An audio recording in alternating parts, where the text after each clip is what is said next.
$5,000. Cash payment to anyone who can prove that what lying son of a devil Farrakhan is preaching is consistent with the lessons, supreme wisdom, of Master Fard Muhammad Elijah Muhammad's representation of his teacher Master Fard's teachings.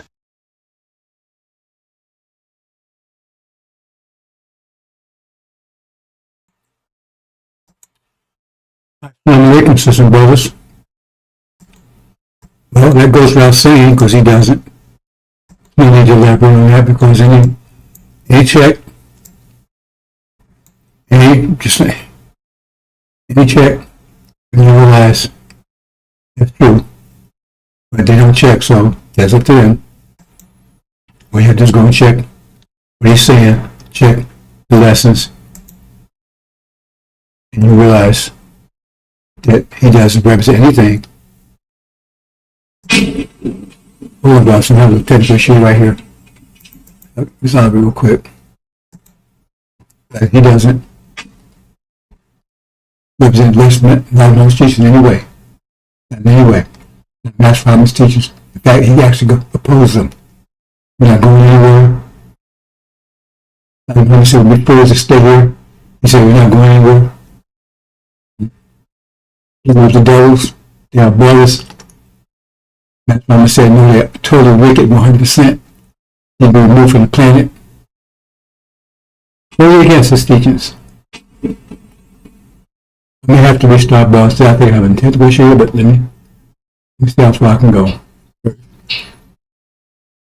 Find something here. Okay, here we go. $5,000.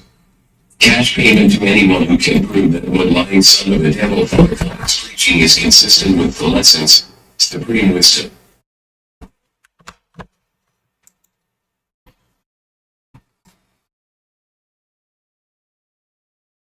Let me check a couple of things, have it. Two issues today, as always, actually.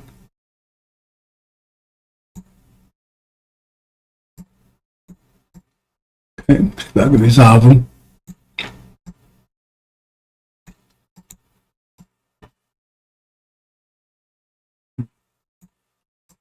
One second here.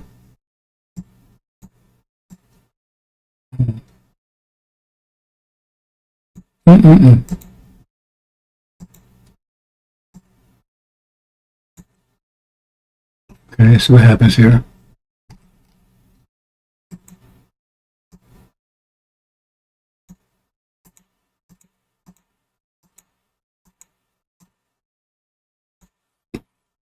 Okay, maybe okay. Let's see. Anyway, it goes out saying, brothers and sisters. Go without saying. All you gotta do is pay that $5,000. That should be easy. They haven't, it's been years. They're well aware of it. That little shit show they gave today shows great level of desperation. They try to hijack its message. All of a sudden, oh, Farrakhan was teaching this stuff 35 years ago. We're in trouble and they're going to attack us. And really? Was he? I don't know. He was talking. He's going to save America. Remember, Obama's Messiah. He's going to get Trump to repent. Armageddon started several years ago. You see Armageddon? Desperate over there. And plus, it's one simple thing. If he says God told him to be quiet, to shut up, right? Well, so-called Ishmael's supposed to be a spokesman, right? He should be quiet too, right? Because he's supposed to be speaking for Farrakhan. So if he's speaking, that means he's not speaking for Farrakhan. So if he's not speaking for Farrakhan, that means that Farrakhan is incapable of speaking. It's all mixed up. Let's move on. Do you then believe in a part of the book and disbelieve in the other? What then is the reward of such among you? If you're paying technical issues about this, I'm working them out. $5,000. Cash payment to anyone who can prove that what lying son of a devil Farrakhan is preaching is consistent with the lessons, supreme wisdom, of Master Fard Muhammad Elijah Muhammad's representation of his teacher Master Fard's teachings.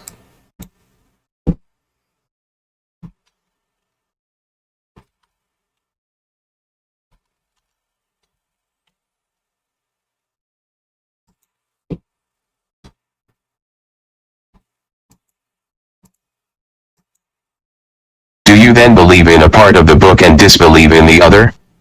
What then is the reward of such among you as do this but disgrace in the life of this world, and on the day of resurrection they shall be sent back to the most grievous chastisement?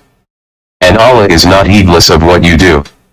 86 These are they who buy the life of this world for the hereafter, so their chastisement shall not be lightened, nor shall they be helped.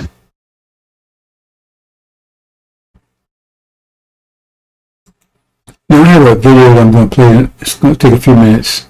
It's deep. We'll get to it. The little thing that was going on between Brother Khaled and Landor Farrakhan. And there's some things in there that, I mean, you cannot look at that and watch it and see he's sick. That's what Farrakhan was saying. So I was going to really critique that, but not today because things happen, so probably tomorrow, but I'm going to play it anyway, and you'll get the idea.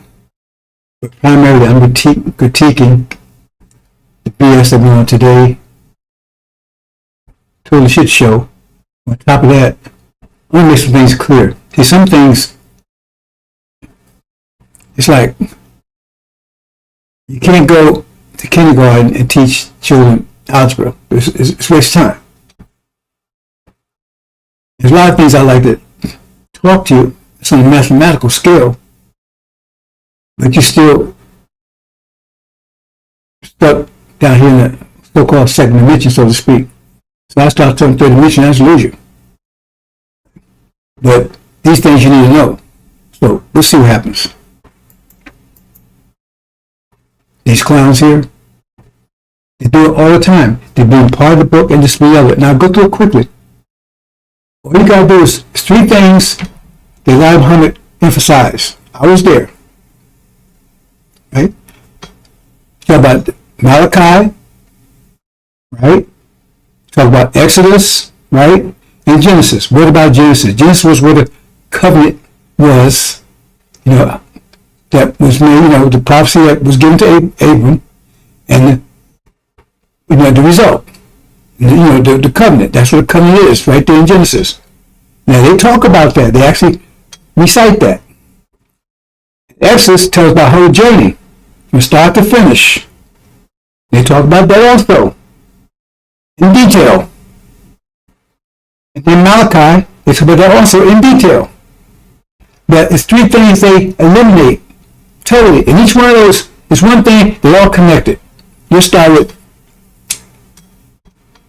Malachi. In Malachi, they talk about, that's what we use. They beat the preacher over the head. Boom, boom, boom. That's he's talking about Elijah. He would come, right? See, and his name would be Elijah. That's what we use to confirm that Elijah was the messenger. I saw a messenger. That's what we use. So they talk about it. He's not a messenger, right?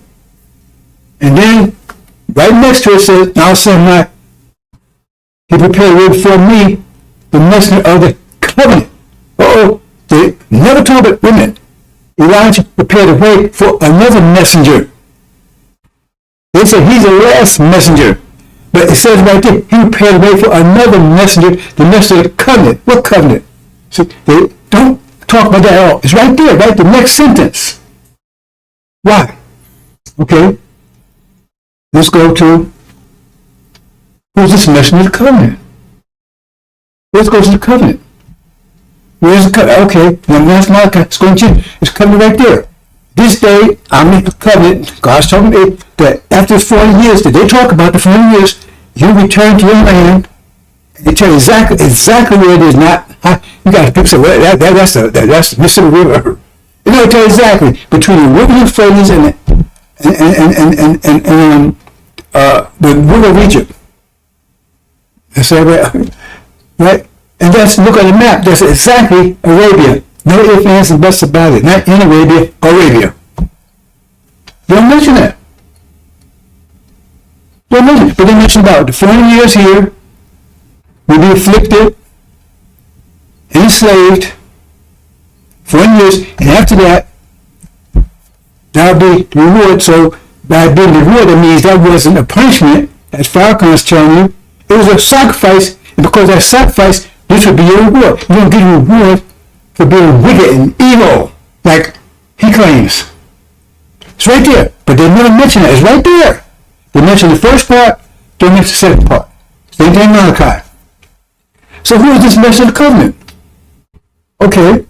Well, then you go to Exodus for that one. Remember, Exodus clear enough. Exit. They say Exodus mean not coming out, not leaving, just coming out of her religion, coming out of her name, coming out of culture, but we stand here. Because they call God a liar on that first part in Genesis, because he said we're going home. They said we ain't going nowhere. God said we're not going nowhere. So they call God a liar right there. Right? And back to Malachi again. Oh, that's the last messenger. Well, calling God a liar again. He says, the messenger coming, he is coming. He is surely coming. God said he is surely coming. So he called God a liar again.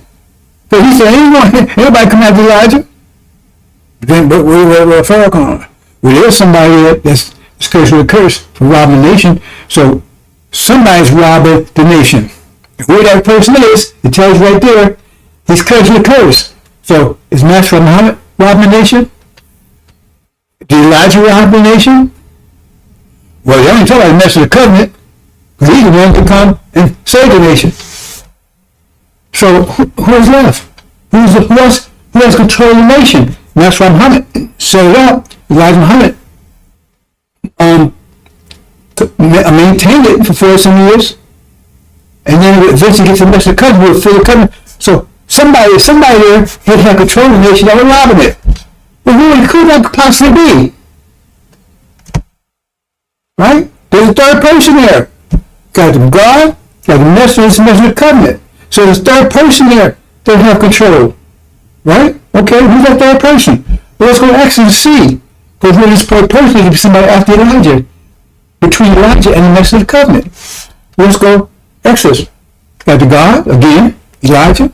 Oh, and then you got this place called Aaron. But anybody after Aaron? Anybody after Aaron? The same thing they told Malachi. Nobody after Aaron. But now there's no good in Elijah's absence. He went here 40-some years. There was no goddamn good. Right? And then the torch passed from Elijah to Joshua. Go right past Aaron. So Joshua is the messenger of the covenant. Never mention him. Not once ever. Never mentioned the messenger of the covenant. Never mentioned Joshua. And never mentioned the covenant. There you go. Those being part of the book and this being other. Why they don't mention them? They're all connected. And they stop Exodus right there on Aaron. While he's with Elijah. What about when he was with Elijah? And the fact that he didn't make the promised land. He said, oh, Elijah told me through you I'll get on my people. And he just have, he must only have a couple of people, because Pharaoh ain't got nobody. He can't even control his own shit. He can't put his depends on. He's putting shit in a bag. But I guess he probably wouldn't need depends in that case, do it? I don't know why it works. I don't want to know. Sick. There it is right there, brother. That's clear. There's nothing confusing. You don't need a microscope. You don't need a computer. All you need is a goddamn brain. What do you need? Let me on.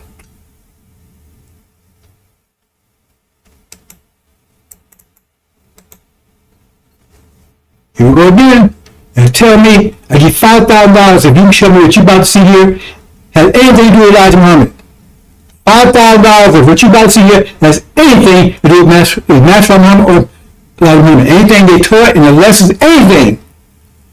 $5,000 on record. If you said anything to do with Elijah Muhammad in any kind of way, or Master Muhammad, on the fact that it's going to be Savior's Day.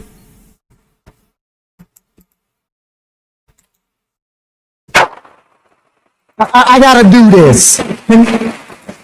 Do you mind? Yes, I'm gonna do something.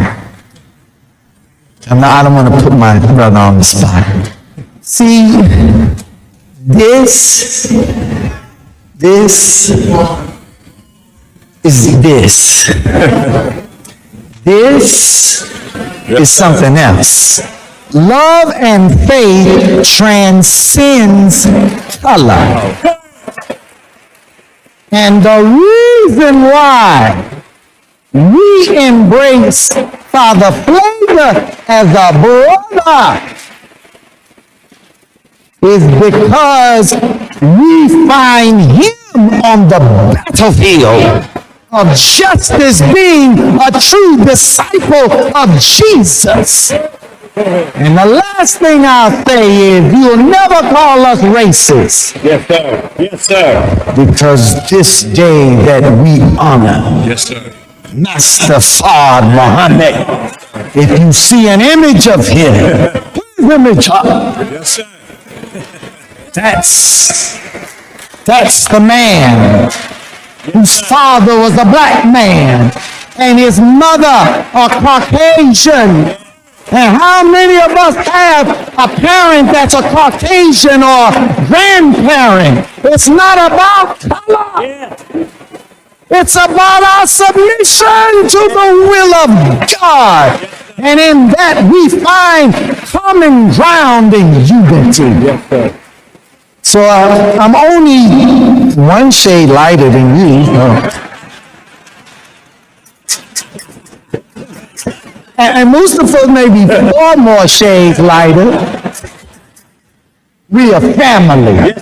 Let's stay a family, be a family, and love each other as God would have us to love each other. We love you, Father.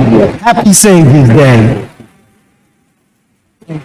I had to do that. We love you.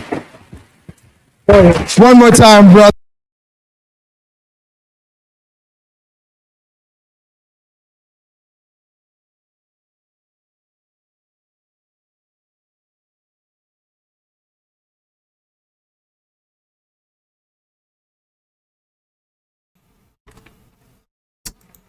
Really?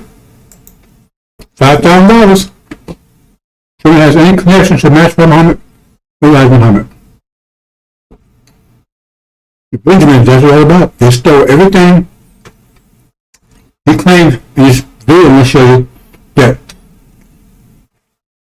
this clown, his son, did not destroy Native Islam. He did. His shot was right there. Right there in Chicago. It wasn't just anybody. I was a foreman in Huntsville newspaper. Night foreman. My wife at the time, she's passed. She ran the MDC dress shop and she had personal contact with Elijah Muhammad. Her brother was the minister in Indiana. So I was there. Elijah Muhammad looked at, liquidated everything, took all the money and ran. He raised Mel's mother. Got the money they ran was hiding out in Mexico. He got the money and ran, left the blues with nothing. Stole all the money. He did. Left the blues with nothing, everything. I lost everything, everything. Lost everything. Move on. And then they want to lie about it.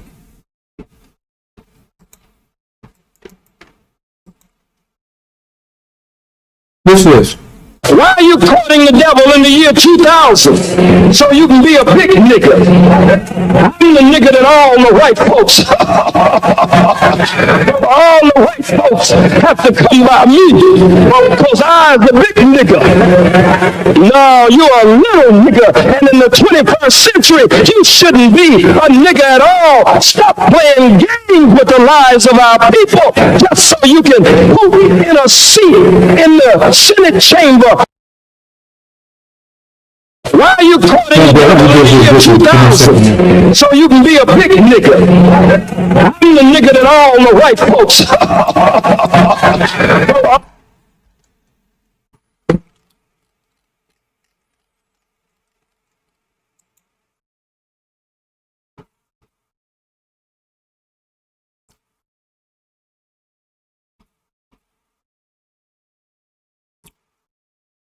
Let's see,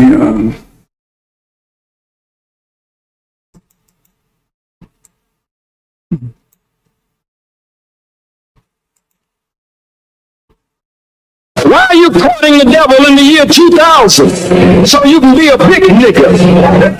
I'm the nigga that all the white folks.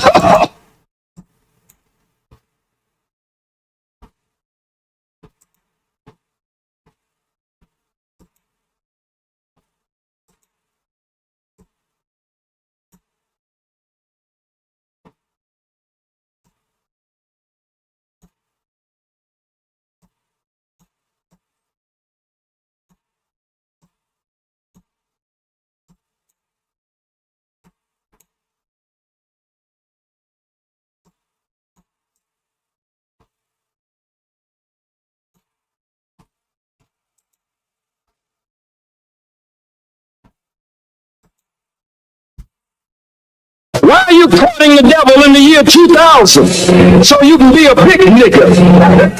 I'm the nigga that all the white folks,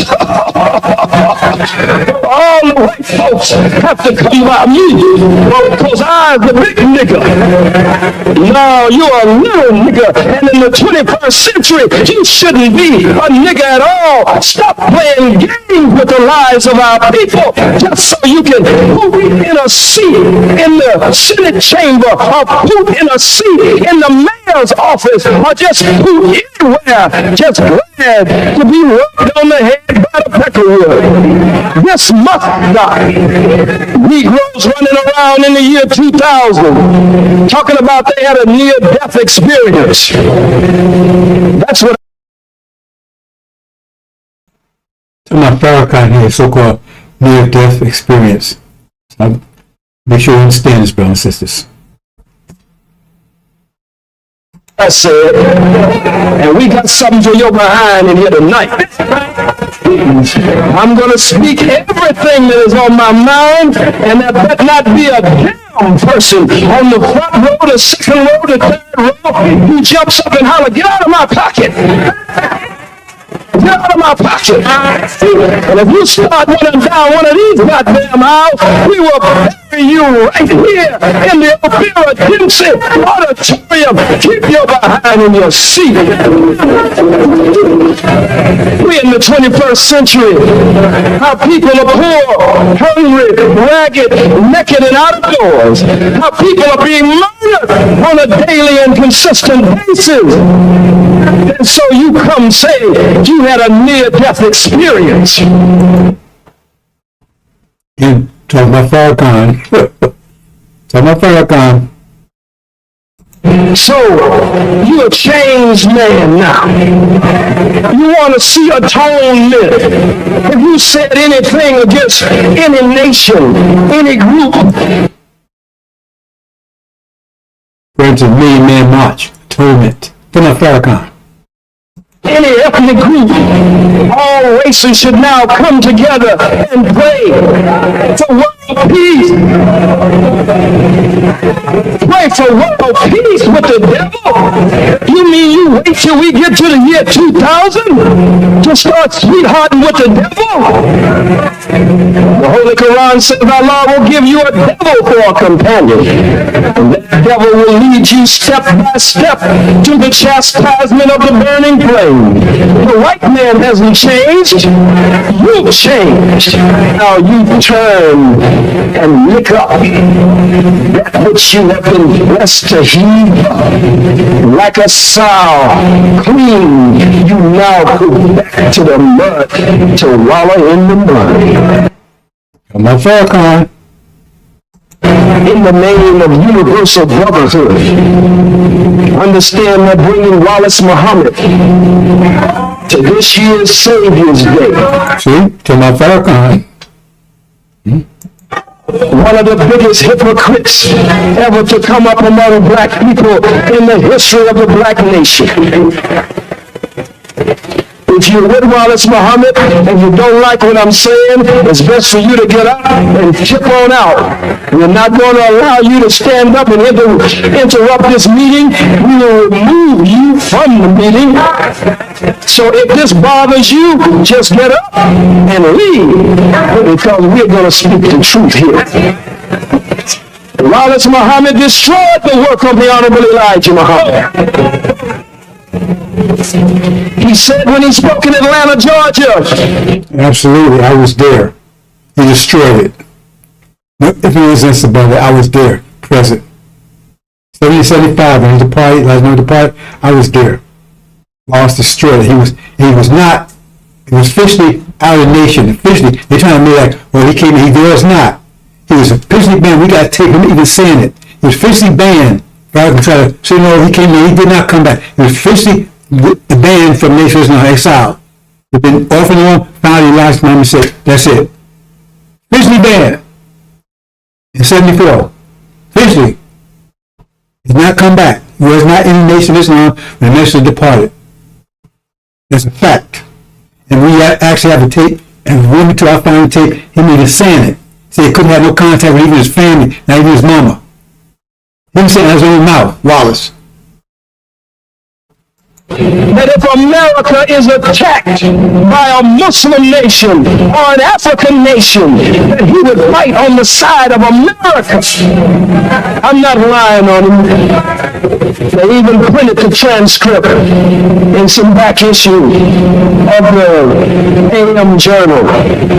He went on to say that I'm not going to leave and go against my government, meaning America, for some foreign government, meaning Africa.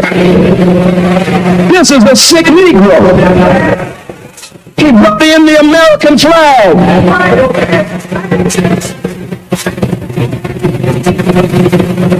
Had 4th of July parades. Smokes dedicated to the U.S. Constitution and the Bill of Rights.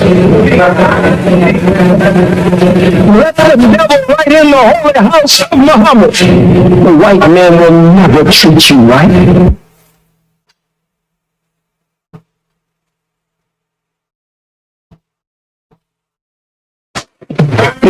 And watch this performance. This is I don't have no army. I just know the truth. And I'm here to separate the good Jews from the satanic Jews. Yes, yes, yes! This is just the beginning. And they move from a social platform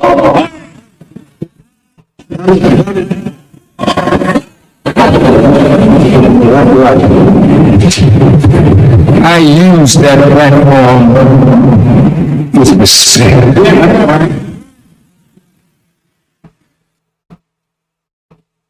I never allowed those who follow me to become vile as those who speak evil of us.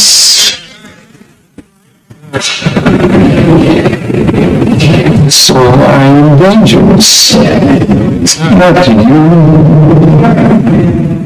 unless you feel the Father Flager's invitation to me may hurt the saints of Bina. They don't have the power to hurt the saints of Bina. That's because you don't give them right now.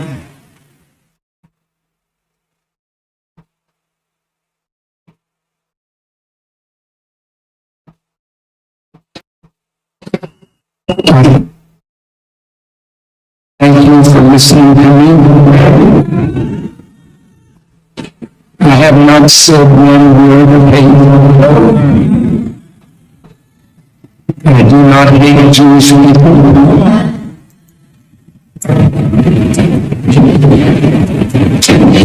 Not one that is with me has ever committed a crime against the Jewish people, black people, white people, no matter what your color is. As long as you don't attack us, we don't bother you.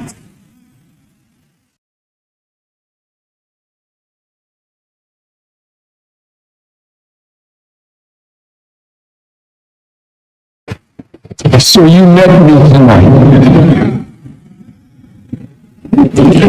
Social media, you met me tonight. I plead with the rulers, let the truth be taught. I plead because this is the only thing that will make America not great again, make America truly great. If you allow me to tell the truth that God has revealed to his servant, the Honorable Elijah Muhammad, that he taught me, we can save America from her destructive fall. I'm not a misogynist. I'm not a homophobe. Don't be angry with me if I stand up on God's word. But I don't hate my brothers and sisters who have been exposed to the great deception of taking the word God is love and love my brother. In fact, we kissed when I came up here.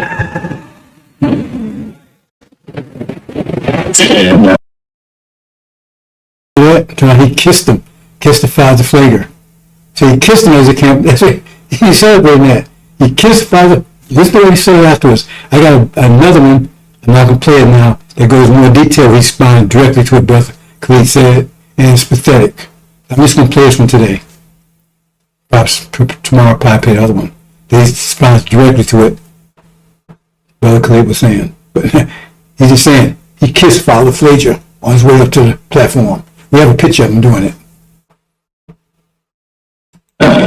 This is not clear.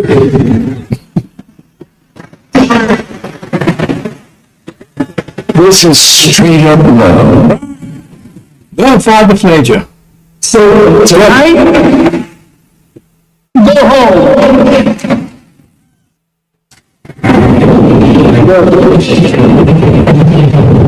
I'm not going to ask you to let them put you in jail. They call Facebook jail.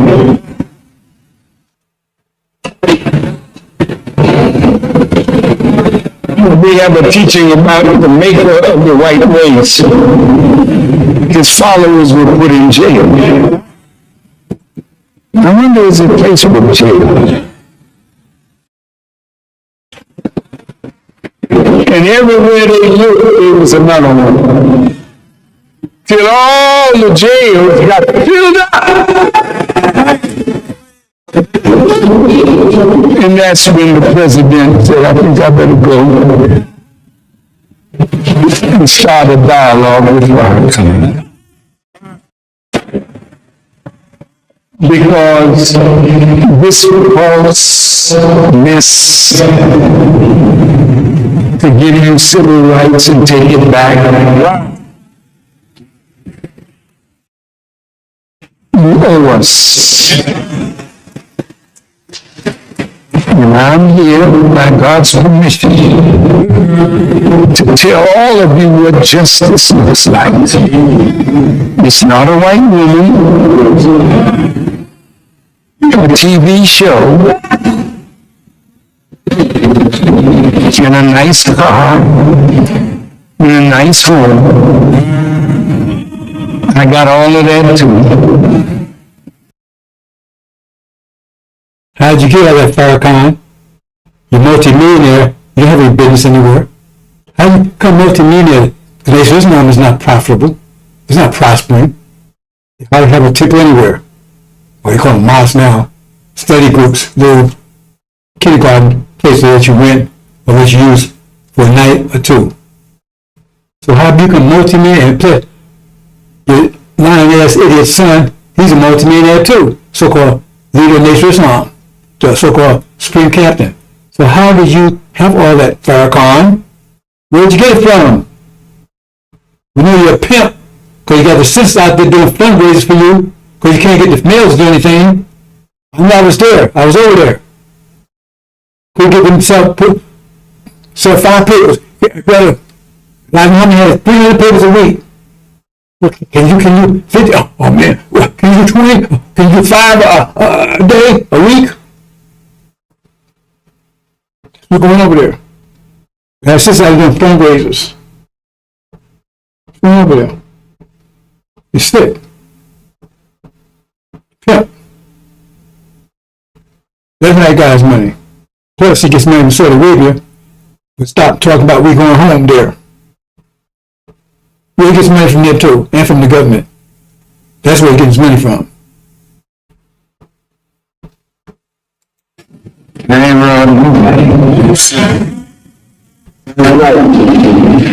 Saying rob nobody. Why is that? Because he's the one telling Malachi He robbed the nation.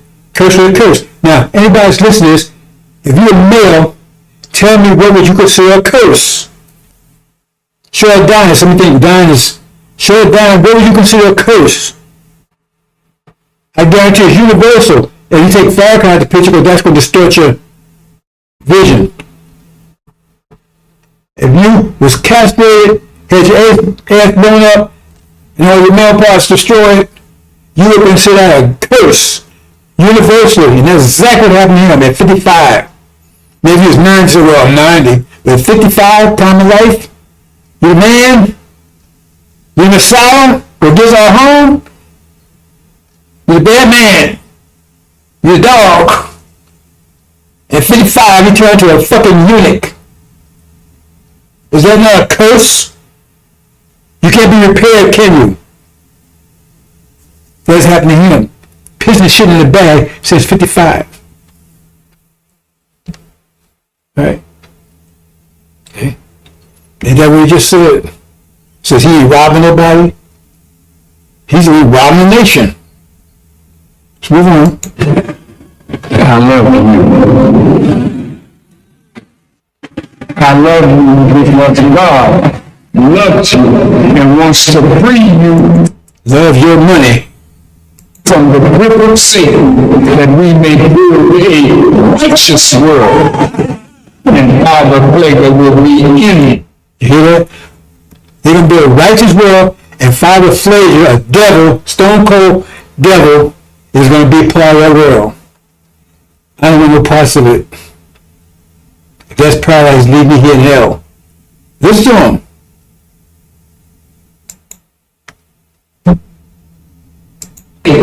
That we may build a righteous world, and Father Plaguer will be in that righteous world. You can believe it. He's a true servant of Jesus Christ. Thank you for listening. Sick. Father Plager, a devil. Show me the lesson that supports that. Show me anything like Muhammad said. Master Muhammad said that 100% wicked and be taken off the planet. You cannot be reformed. So tell me how he's representing Master Muhammad's teachings. Tell me, show me. Show me the verse. Show me in Message Black Man. Show me anywhere. Let's move on, brothers and sisters.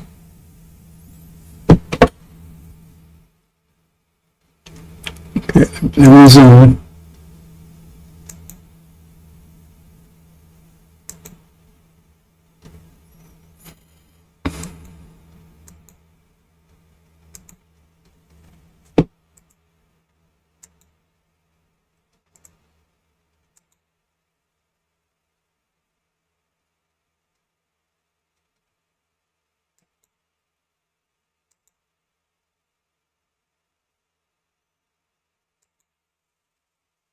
There's that picture, he said. There's a picture of him kissing Father Frazier. Everybody's watching him. Messenger Covenant, the messenger, that's from Muhammad, Barclays. Good brother.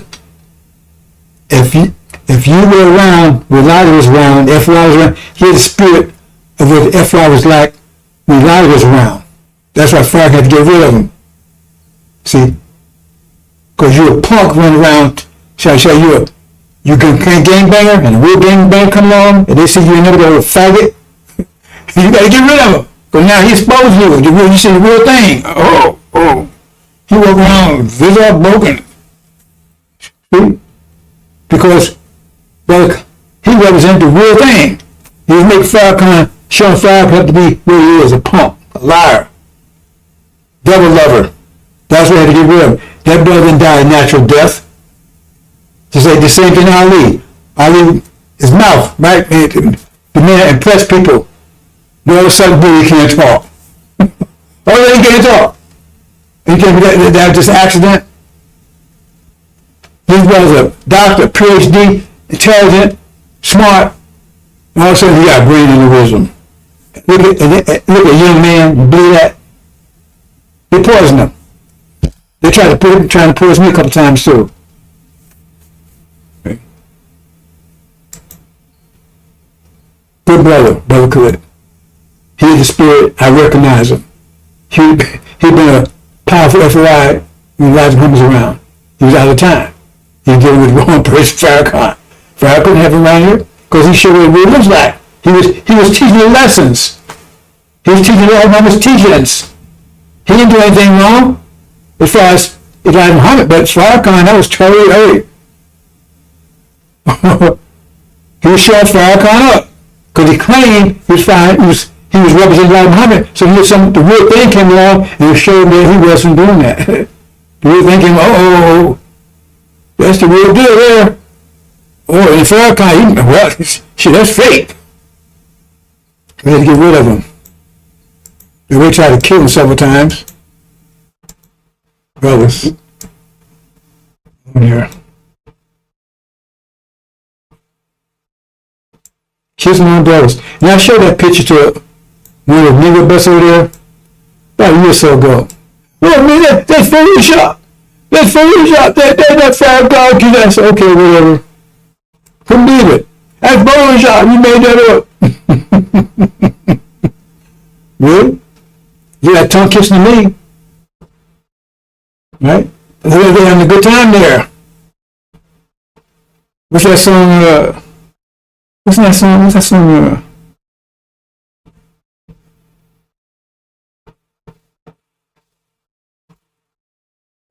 What's that? What's that? Luther,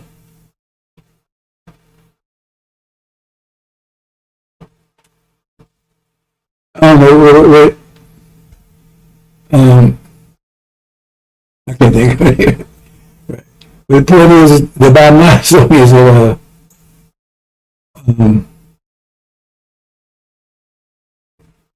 having an extramarital affair, so they shouldn't be doing it. I can't remember that name of that song.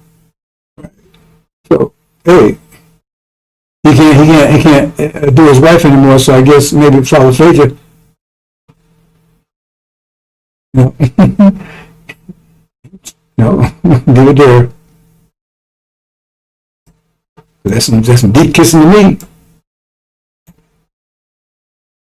You want to tell me how something to do with Elijah Muhammad?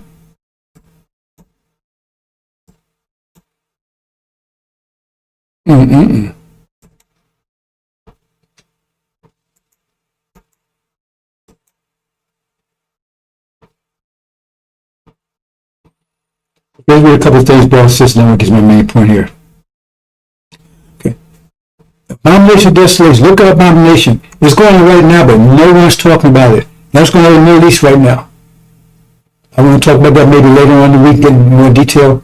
It's going on right now. Look at abomination. It says the uprising put down with extreme cruelty. I think that's the word they use. That's going on right now. Over in Jerusalem. Okay? It said when you see it, stand in a place where it shouldn't be, and these false Israelites stand, they should be there. It said you got to take off. And see, I'm not going to much detail here, brothers, but the reason why you read this like this, because it says, see, you don't pay attention to these things. It said when you see it, that means when you recognize it. But in this case, the reason why it's saying like this, because when they recognize it, they got to flee immediately. See, let's pay attention. When you recognize it, you gotta run now, immediately. That means you can't go in your house, get your baby, you can't go and get anything. You can't make a text, you gotta run immediately. When you let them enjoy deal, that's over there, wait till the mouse, let him go to the housetop, not go down the house, nor take anything out of his house. And let him who is in the field, not go back to get his clothes. The warriors are pregnant.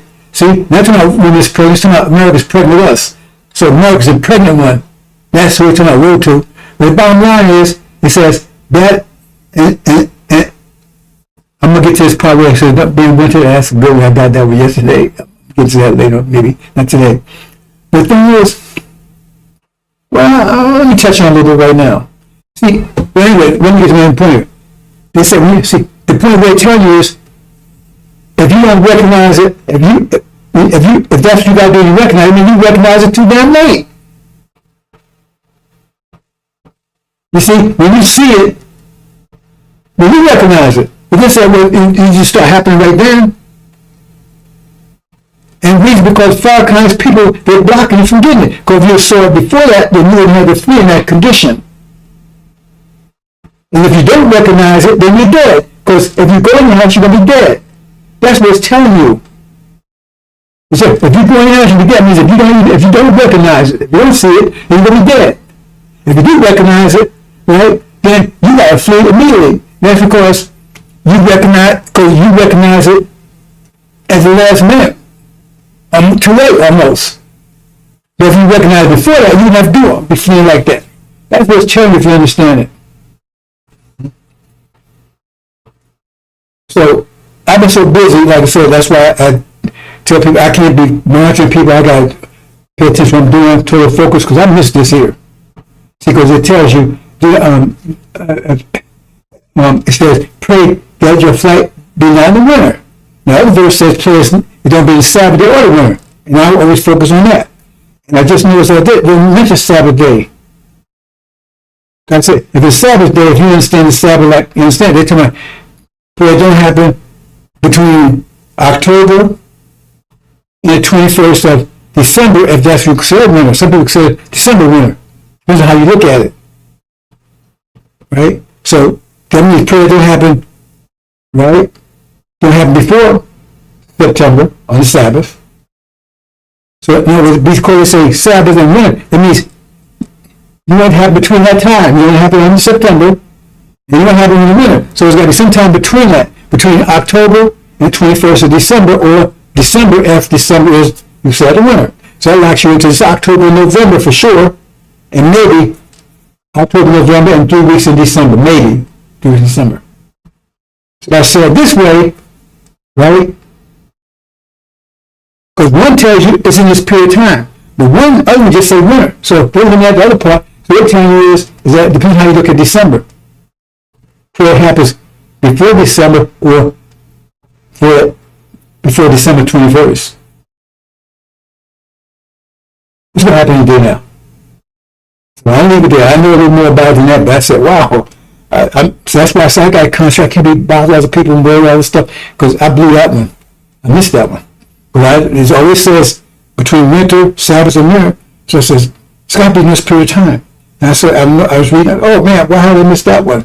No, that's telling you, right? That's going to be in November or within 3 weeks of December. That happened during that time, and we're in November now. That's what we're saying. So if you can say December and it's winter, then it's going to happen before the end of the month. It still happen before the end of the month. If you can say December 21st, it has happened before the 21st of December. So then you got a little extra. You got what, 3 or 6 weeks? So it happen soon. That's the war. But if you get this, understand it, then you're able to prepare it. And so you realize it, and you're already preparing. Another event is going to happen, right? Because the war starts. See, the war starts. That's when you're going to get the information clearly if you're paying attention. So then you have time to prepare. Anyway, let's leave that alone. So I'm still looking at that. Like I said, how did I miss that one? Okay, let's move on. If anyone says, look, see, it says many false Christs, false messiahs, and false prophets. Farrakhan's the main one. Oh, why is it about Armageddon? You see Armageddon? It says many deceive you. You see them all out there. The FBI thing says, right, there was only 2 options there. Either take control of the AI or destroy it. It's still there. They got control of it. They own Farrakhan. And all those people with them.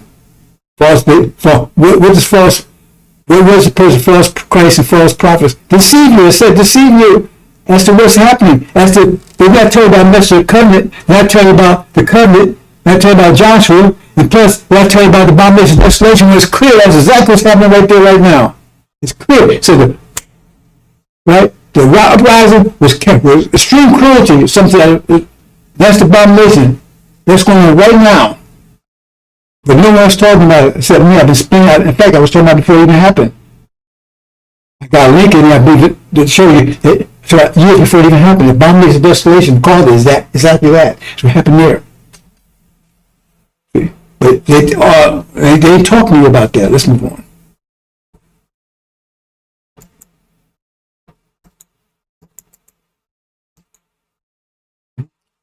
Again, then you see, he's talking about every eye will see him. What how I did that mean? You just say angel know that.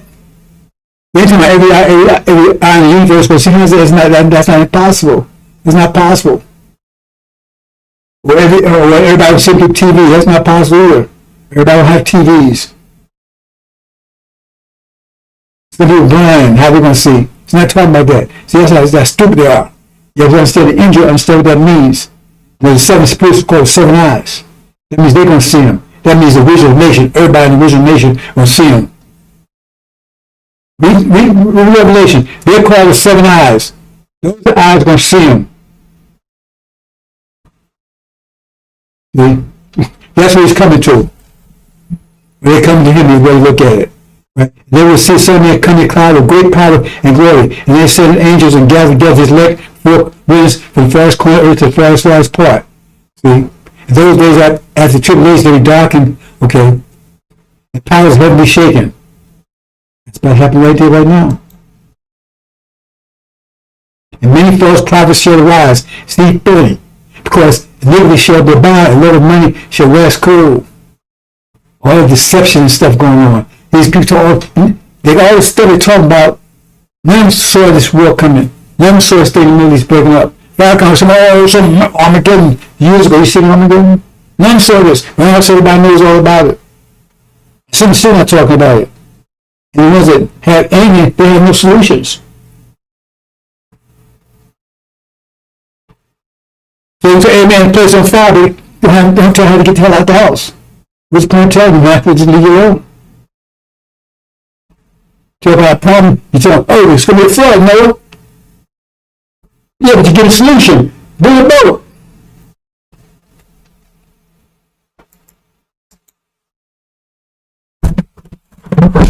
For the false Christ, false prophets will rise and show great signs and wonders. Many men more farce. If possible, even the elect deceive them if it's possible.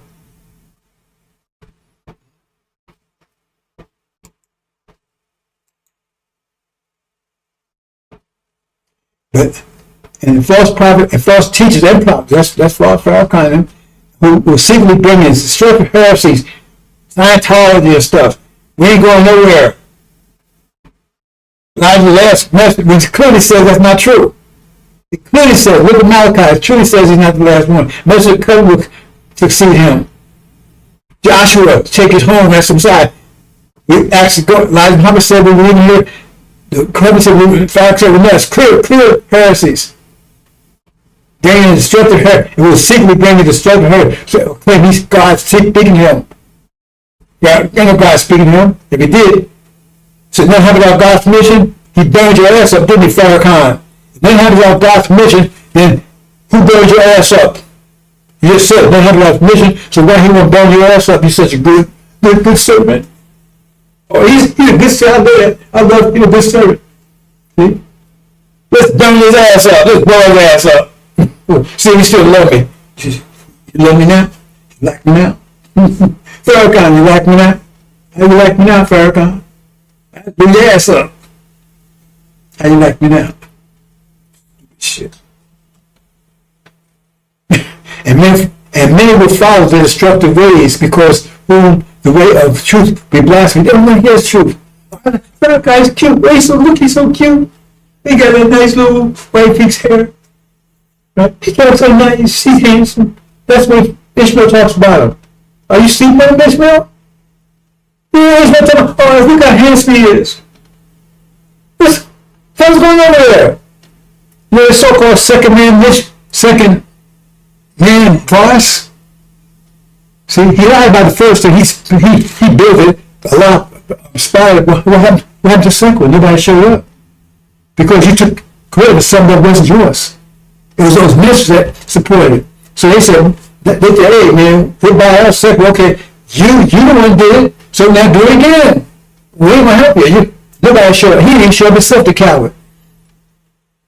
But he showed up on the video. Come on, his LGBT family. Yeah, tell me mine. Oh boy. Elijah, if he's around now, ooh. He'll be shoving swords up these their asses. I've been here. Ooh. Ooh, man, it's so sick over there. Beloved, do not believe in every spirit, but test the spirits. Test the spirit. You test Farrakhan's spirit, because all you got to do is read it. He's true. You can't find one verse that's any Bible or Quran that verifies him to be that crap he claims he is. You can verify him being crap, but you can't verify him being Messiah. Everything he claims. Hey, he's one of them. Get other people. Well, how are you going to do it? In his wheelchair?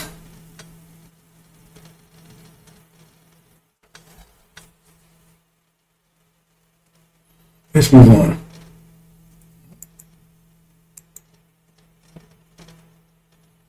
And see, they're talking about Farrakhan specifically here, but you don't recognize it. All those who are rich, he's rich, multimillionaire. Right? So you have received your consolation, that means that's your reward. You took their money. You got nothing else coming. Those lost world's life, don't put it. So that's how that's your reward. Rob the nation. That's what you get. You get nothing else. Woe to those who are full, for you shall hunger. Oh, he got plenty of food. He put check state here. He's full. See, where do you laugh now? Remember how he was laughing? This and this. And God's thinking about brother. So the morning week. What's the last part here? Oh, where those people well of you? Oh, honorable Lord Farrakhan. For those that follows to the false prophets, because he's a false prophet. Well, there nothing wrong about him. Nothing wrong about him. He ran out when believers, when they ripped the nation off, he left the believers nothing. Did he stand for the land? Did he stand and say, hey, fight for the land? He took the land, ran, and let the wolves come and ate the land, sheep up. And when he ran out of money, he came back, see what sheep was left, the goddamn buzzard, and started eating the rest of the flesh that was left. That's what he did. Tell me live, Farrakhan.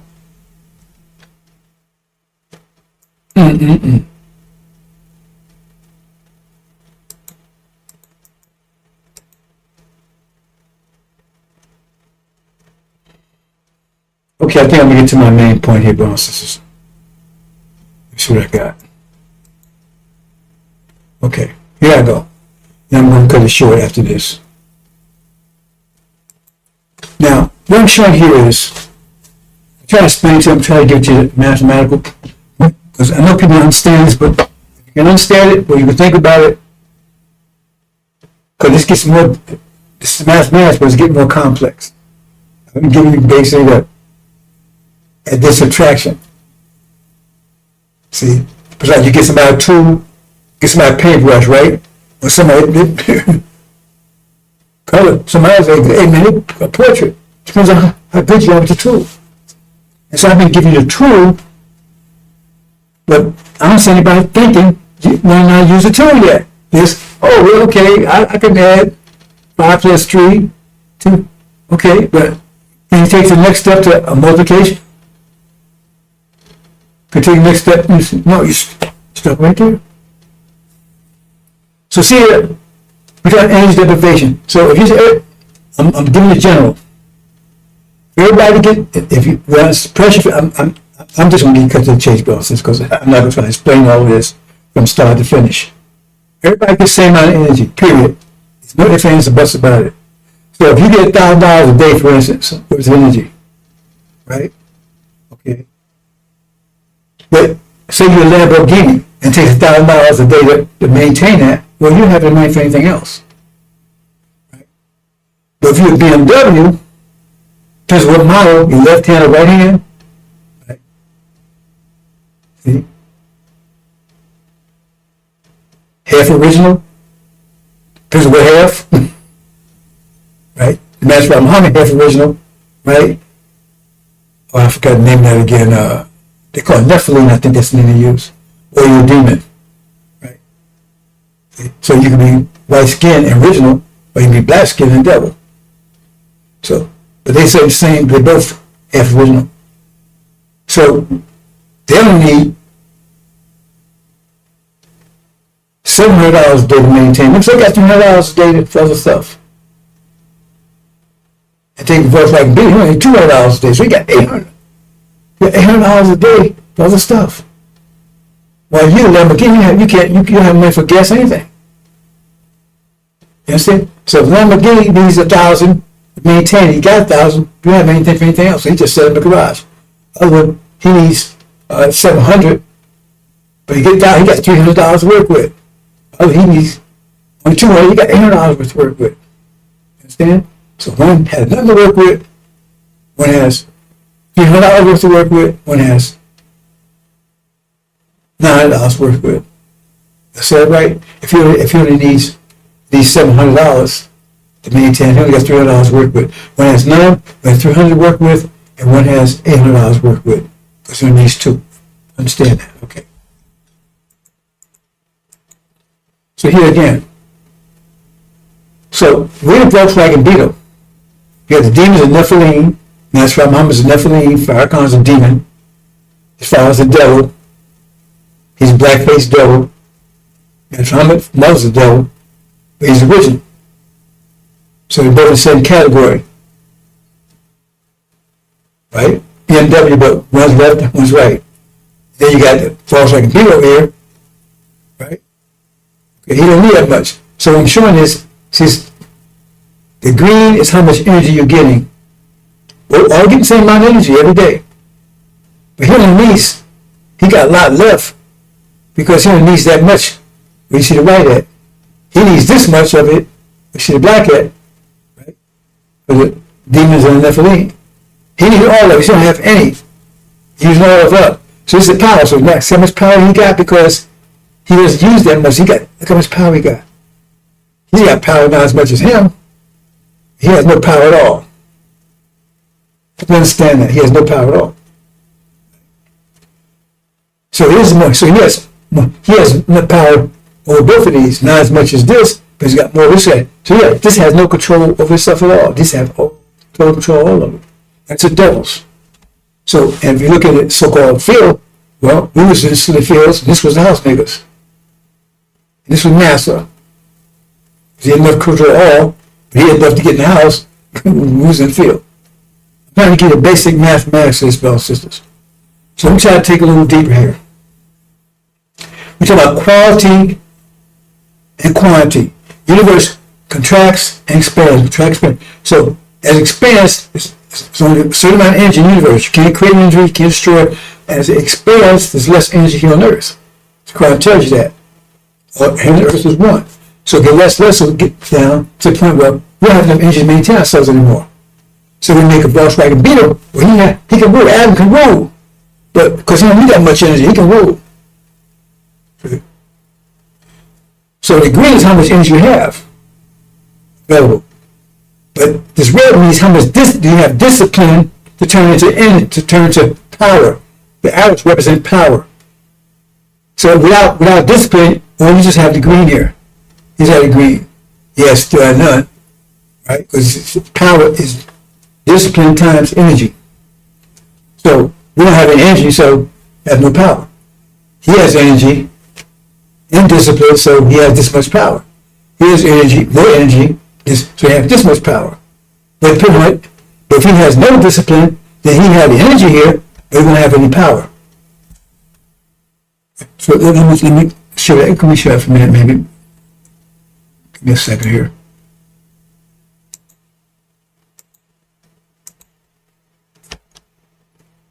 Let's show that.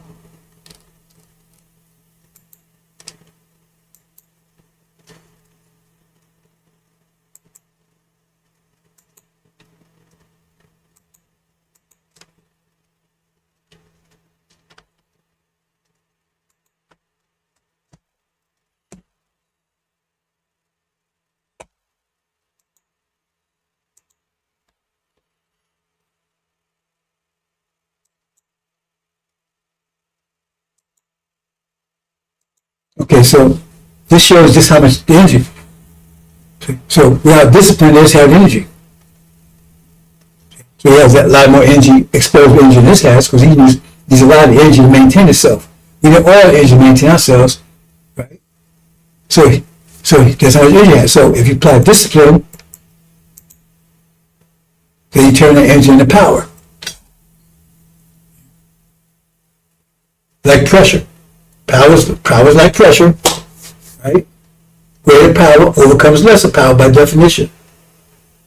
So since we was powerless, because all the energy was out there, so we had to use all the energy to maintain ourselves, we was powerless and they had control over us. Demons have control over us. Devils have control over us. Right now, you have a demon that's control. That's why Farrakhan, right? He was just a demon with no power. And he got, in the days of Islam, Elijah Muhammad taught him discipline. You got different levels of discipline. So say you got discipline from 1 to 10. So he taught him like discipline on level 2. So he had power. So he's more powerful than the original people in the Nation of Islam, because they didn't have any power, very little. So he was able to take control of the Nation of Islam.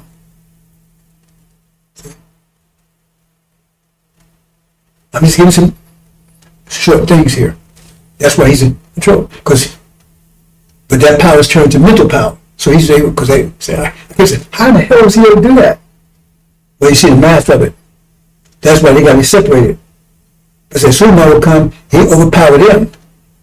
We said, well, yeah, right. Because he had to use extreme. Okay, let me put it this way. You have enough energy to maintain yourself, right? So, but you can sacrifice. You can say, okay, I made myself at this level. So say, for instance, I'm doing a lot of fasting and stuff. Right? That means now I'm not using more energy to make. Right? So I can turn it into power. If you, let me say this. You got the 5 pillars. Once you learn the 5 pillars, you can take it to the extreme. Like Master Muhammad did, because he like one every 3 days. And things like that. Because when I say that, that's what I'm saying. You have enough energy, like there's enough energy to make 3 meals a day and take it easy, relaxing, right? Not putting your body in any stress. Just maintain yourself, if you understand that. So he had to take, that's what they call them sacrificial lambs. They had to take extreme discipline, right? So instead of using that energy just to relax, go on, focus, extreme focus, they would turn into power. Enough power to overcome the demons, because he said you're the only one able to overcome the demons and to break the seals. That's no story. I'm going to give you the basic bonuses. It gets more detail in that. But the point I'm trying to make here is, and I don't know if you want to catch this or not.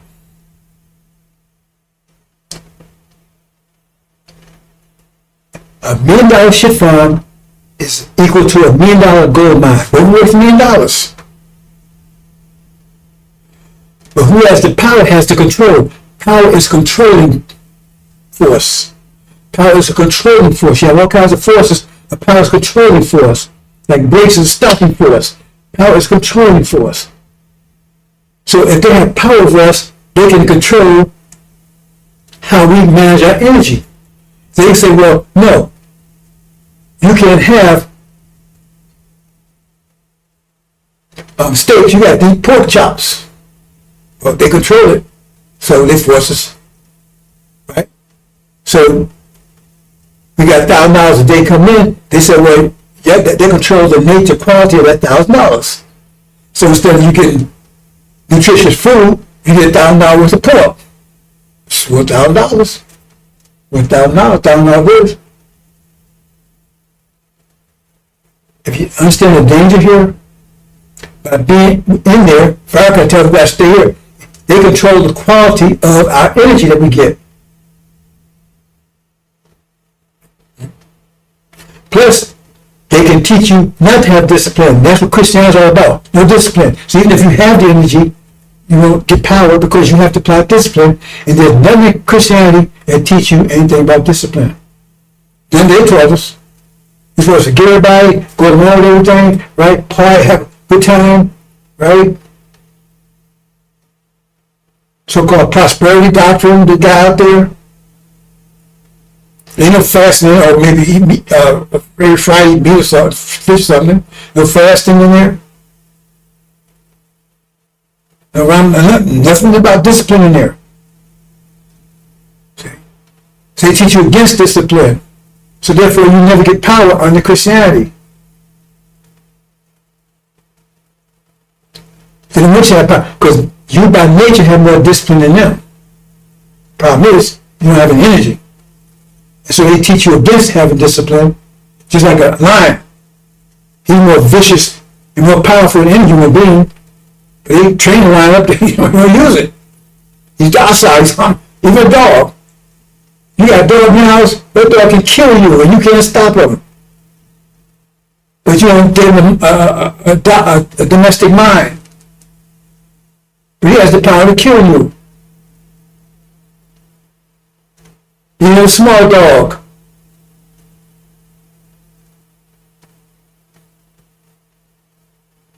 Understand? So let's go a little deeper into this. So they control the quality of your energy.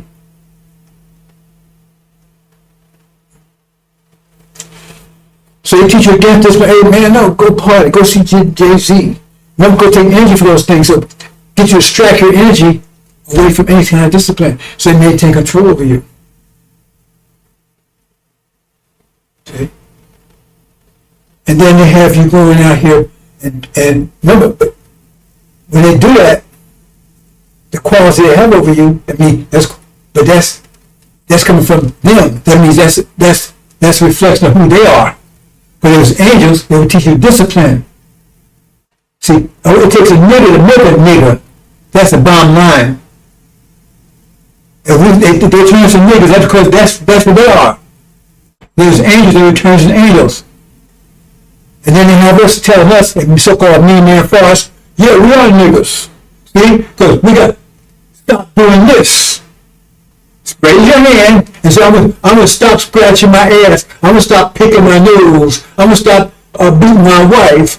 I'm going to stop stealing from my daughter. So I can have you, that's stereotypes that they've been saying about you, because that's what it made you. But that's not who you are. And they got Farrakhan got you bad witness, that's who you are. It's the whole world. Yeah, we know this. But 5 days ago, he got you telling the whole world that's a fraud, and you because they got your mind messed up, you didn't even realize what he was doing to you. He was setting you up to be destroyed. Because if you tell the whole world you niggas, then nobody will get mad, they'll get rid of your ass. Because you just admit it, yeah. You just admit it, that those stereotypes they put on TV and the movies, that's you. You just admit it.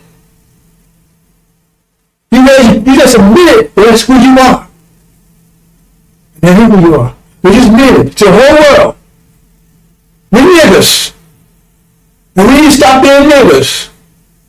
That's what the me-man Farce is all about. Setting your ass up. Because nobody gets mad getting rid of cockroaches. Getting rid of niggers. Who gonna get upset for getting rid of niggers? Good thing they gone. You see it like that, that's exactly what happened. So they teach you against gaining power, because if you gain power, you'll be more powerful than them. Because you have more discipline by nature. You just don't have any energy.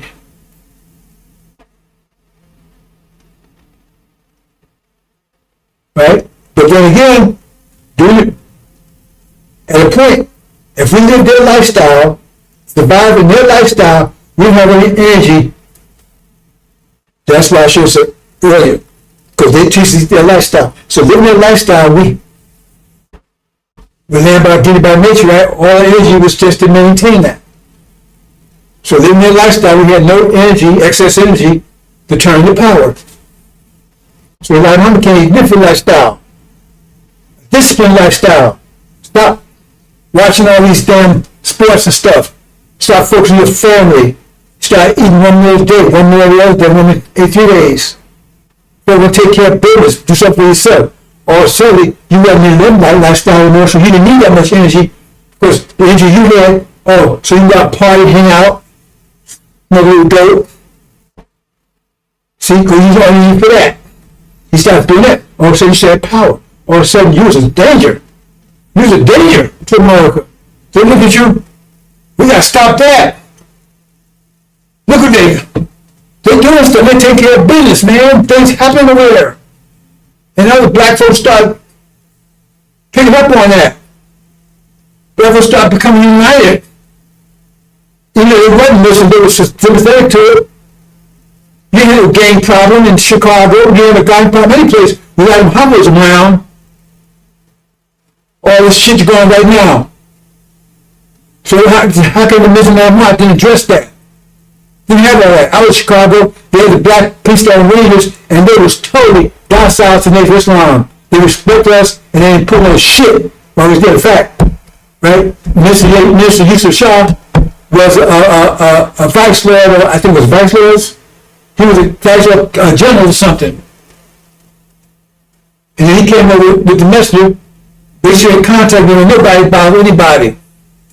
Respect it.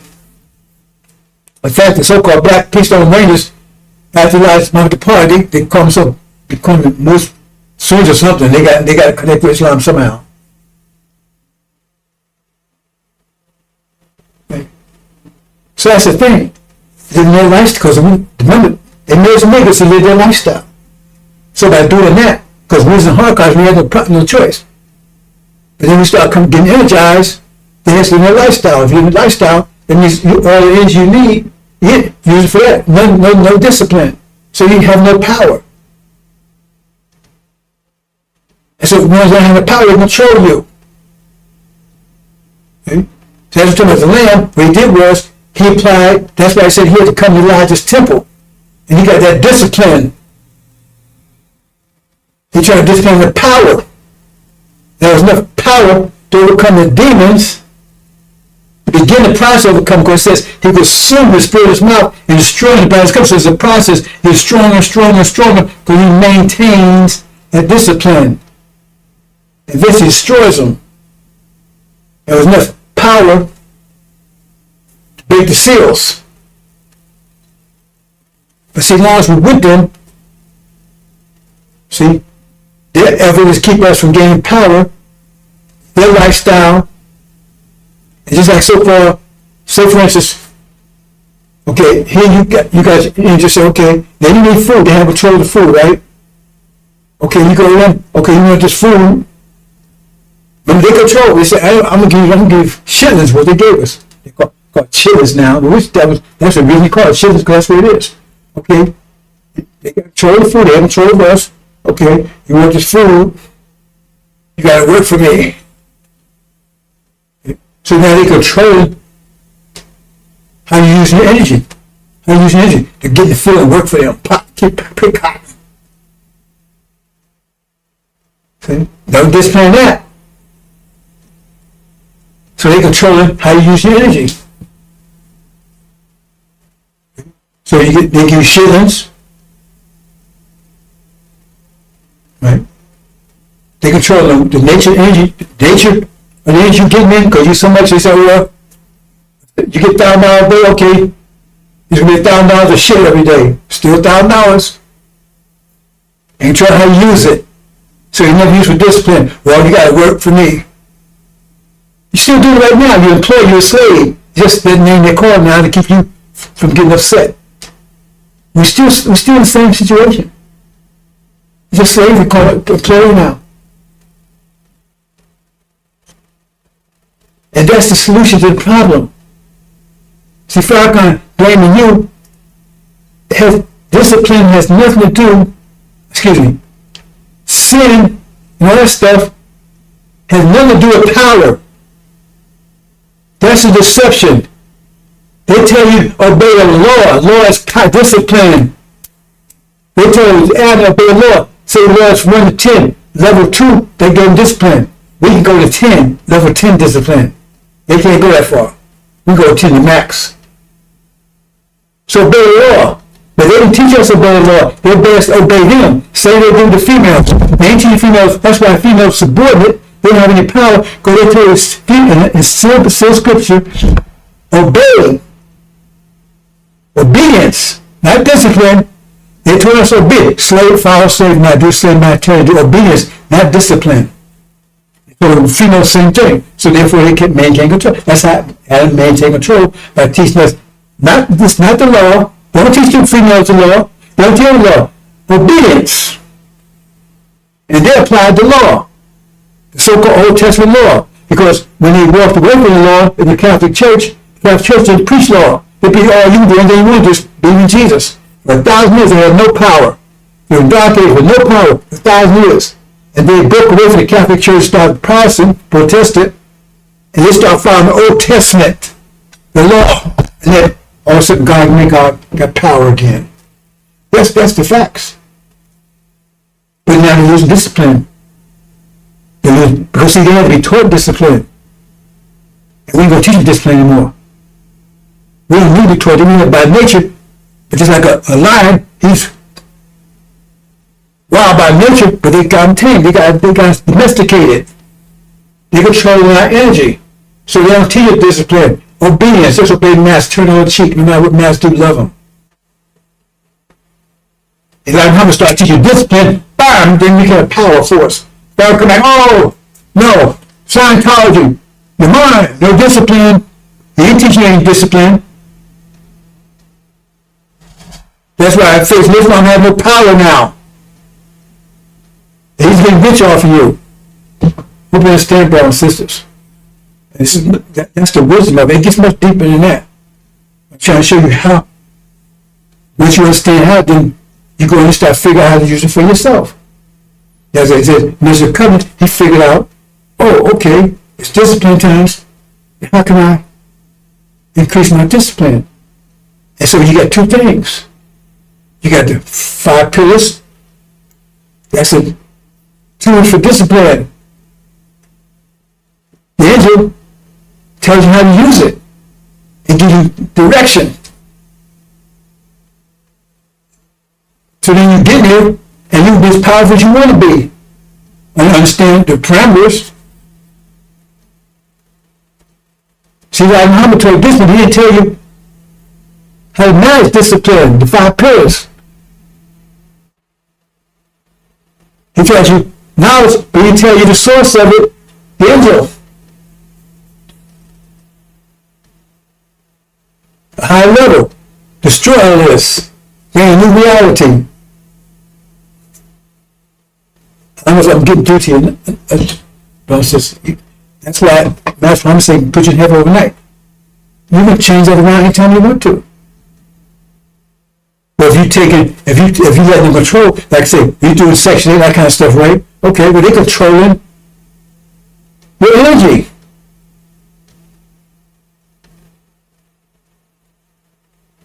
See? They say, well, you gotta live here. You're gonna get this much money a week. Or whatever. You got these, they control.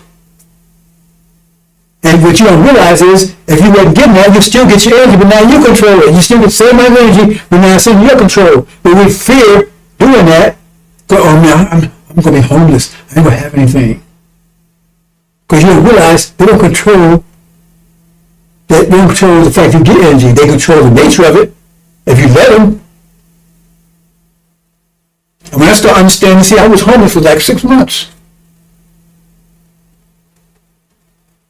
Trying to figure out what's going on, right? And I went through it. I got control once I got control. I've been control ever since then. It's much. Even Master Muhammad, he was under control.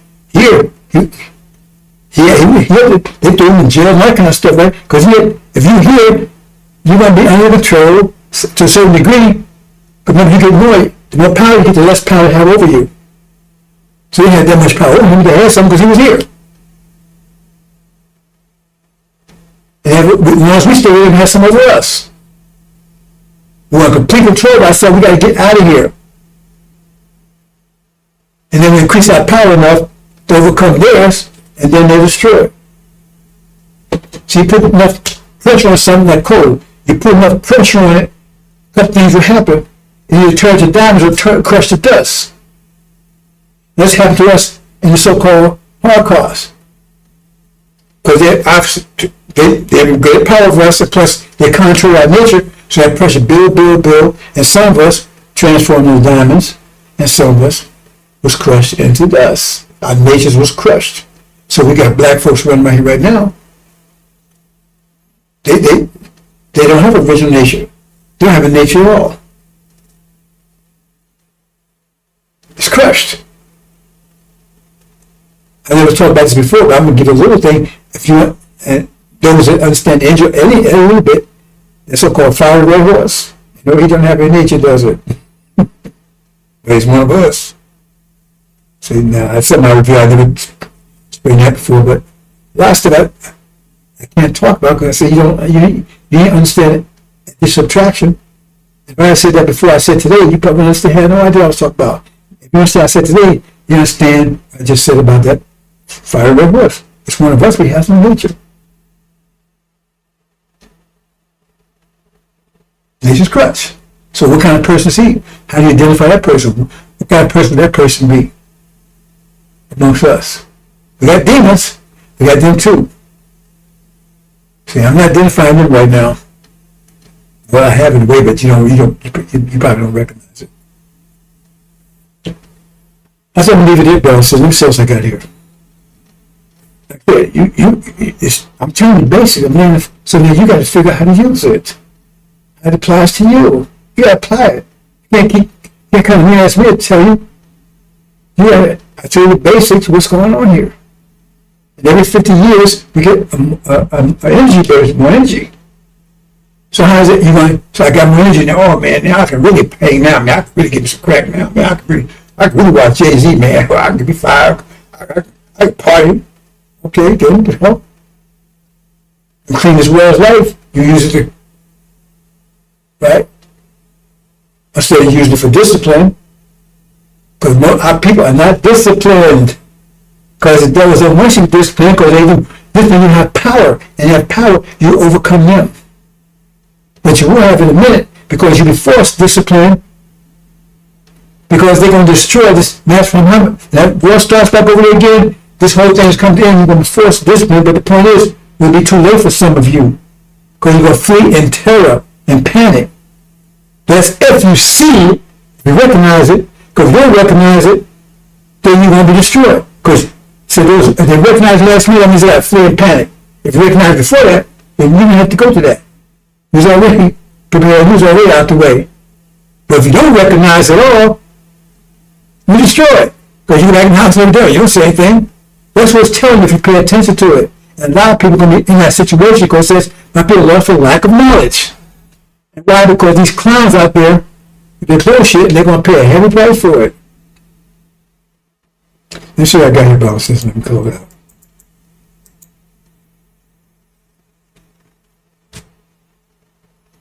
Let me play this.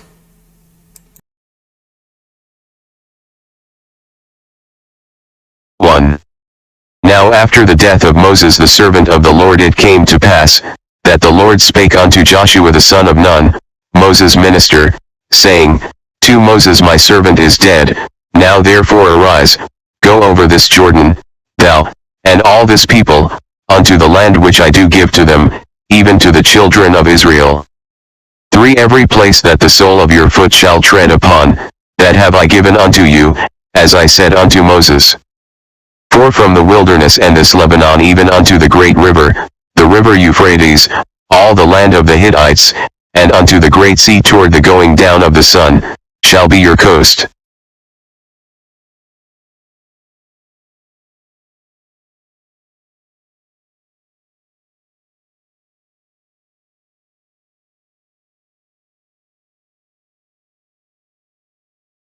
Okay, brother, says I recorded that, but I'm going to read the next one because I got to record that. But see, that's why they don't talk about Joshua. He's the one who's going to take us home, the real Messiah. That lion, fire, column, wheelchair, pistol, shit in the bag. So they don't talk about it. He's the one. And remember, he goes, the choice passed from Elijah to him, go right past Aaron, because Aaron was no damn good. right? See?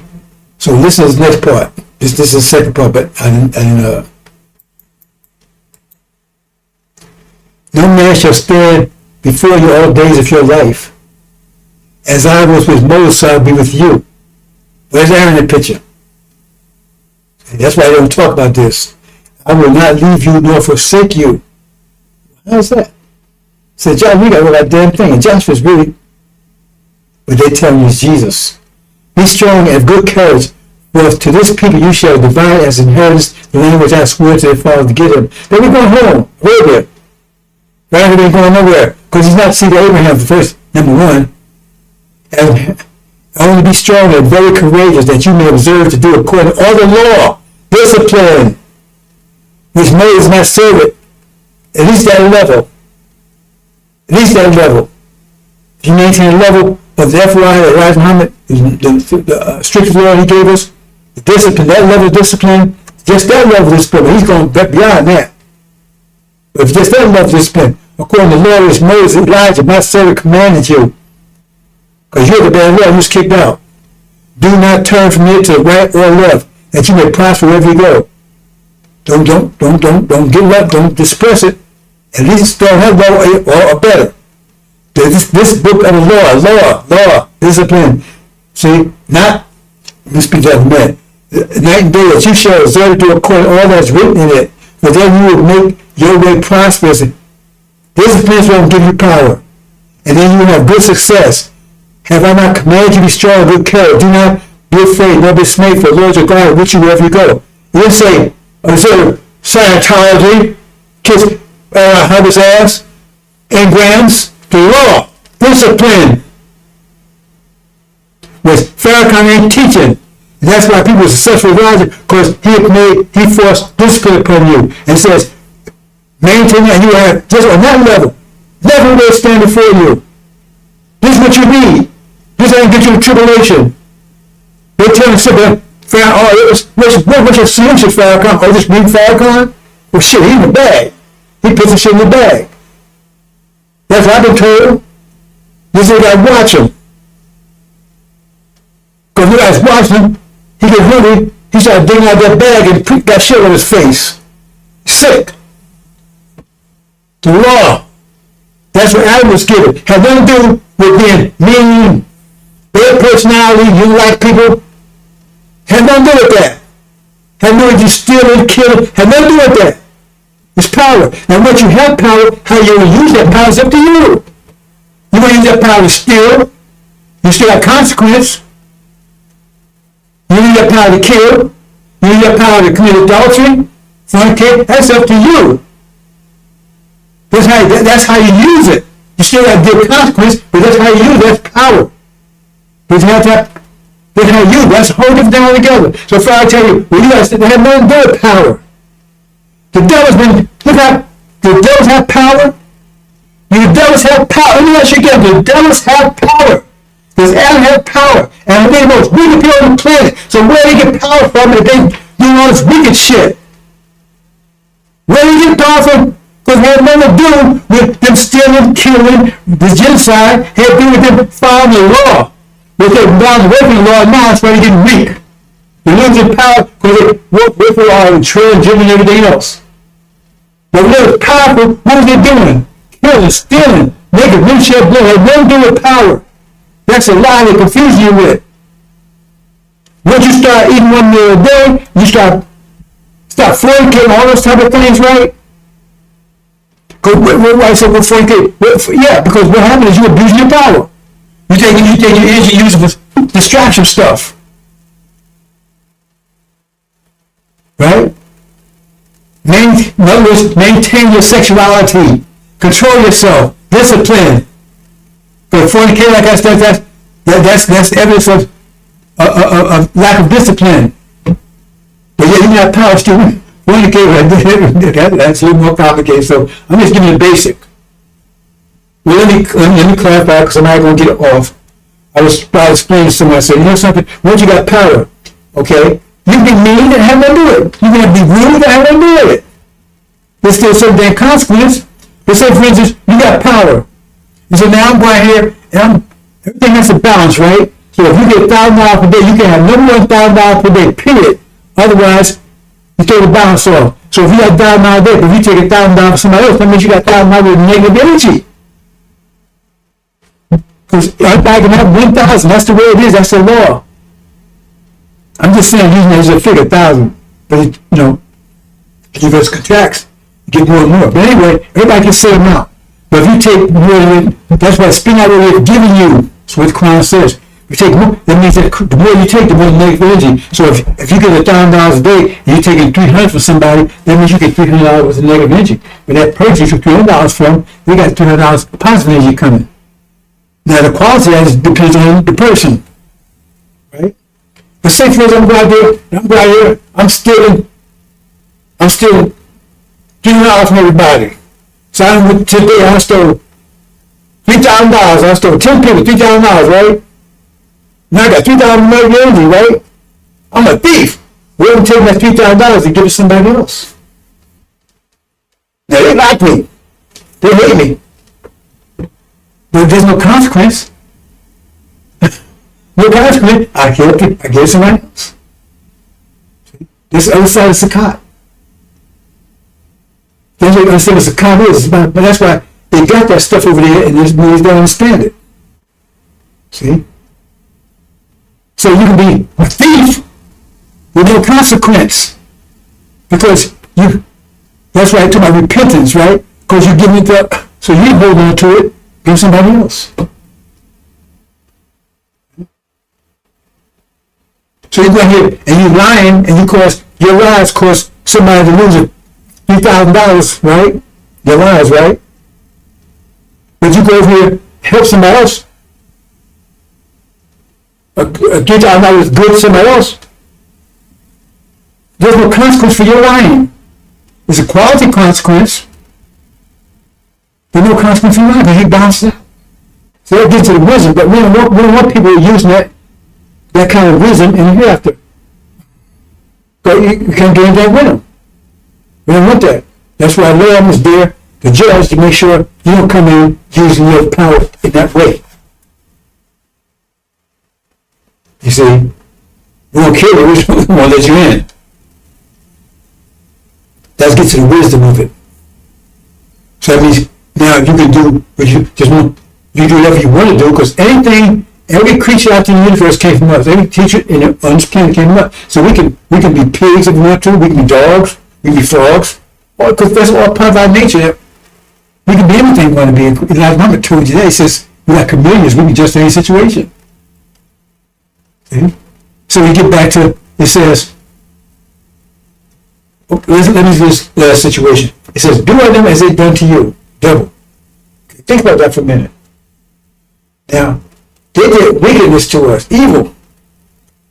Yeah, but they tell us to do the same thing we do. We're righteous people.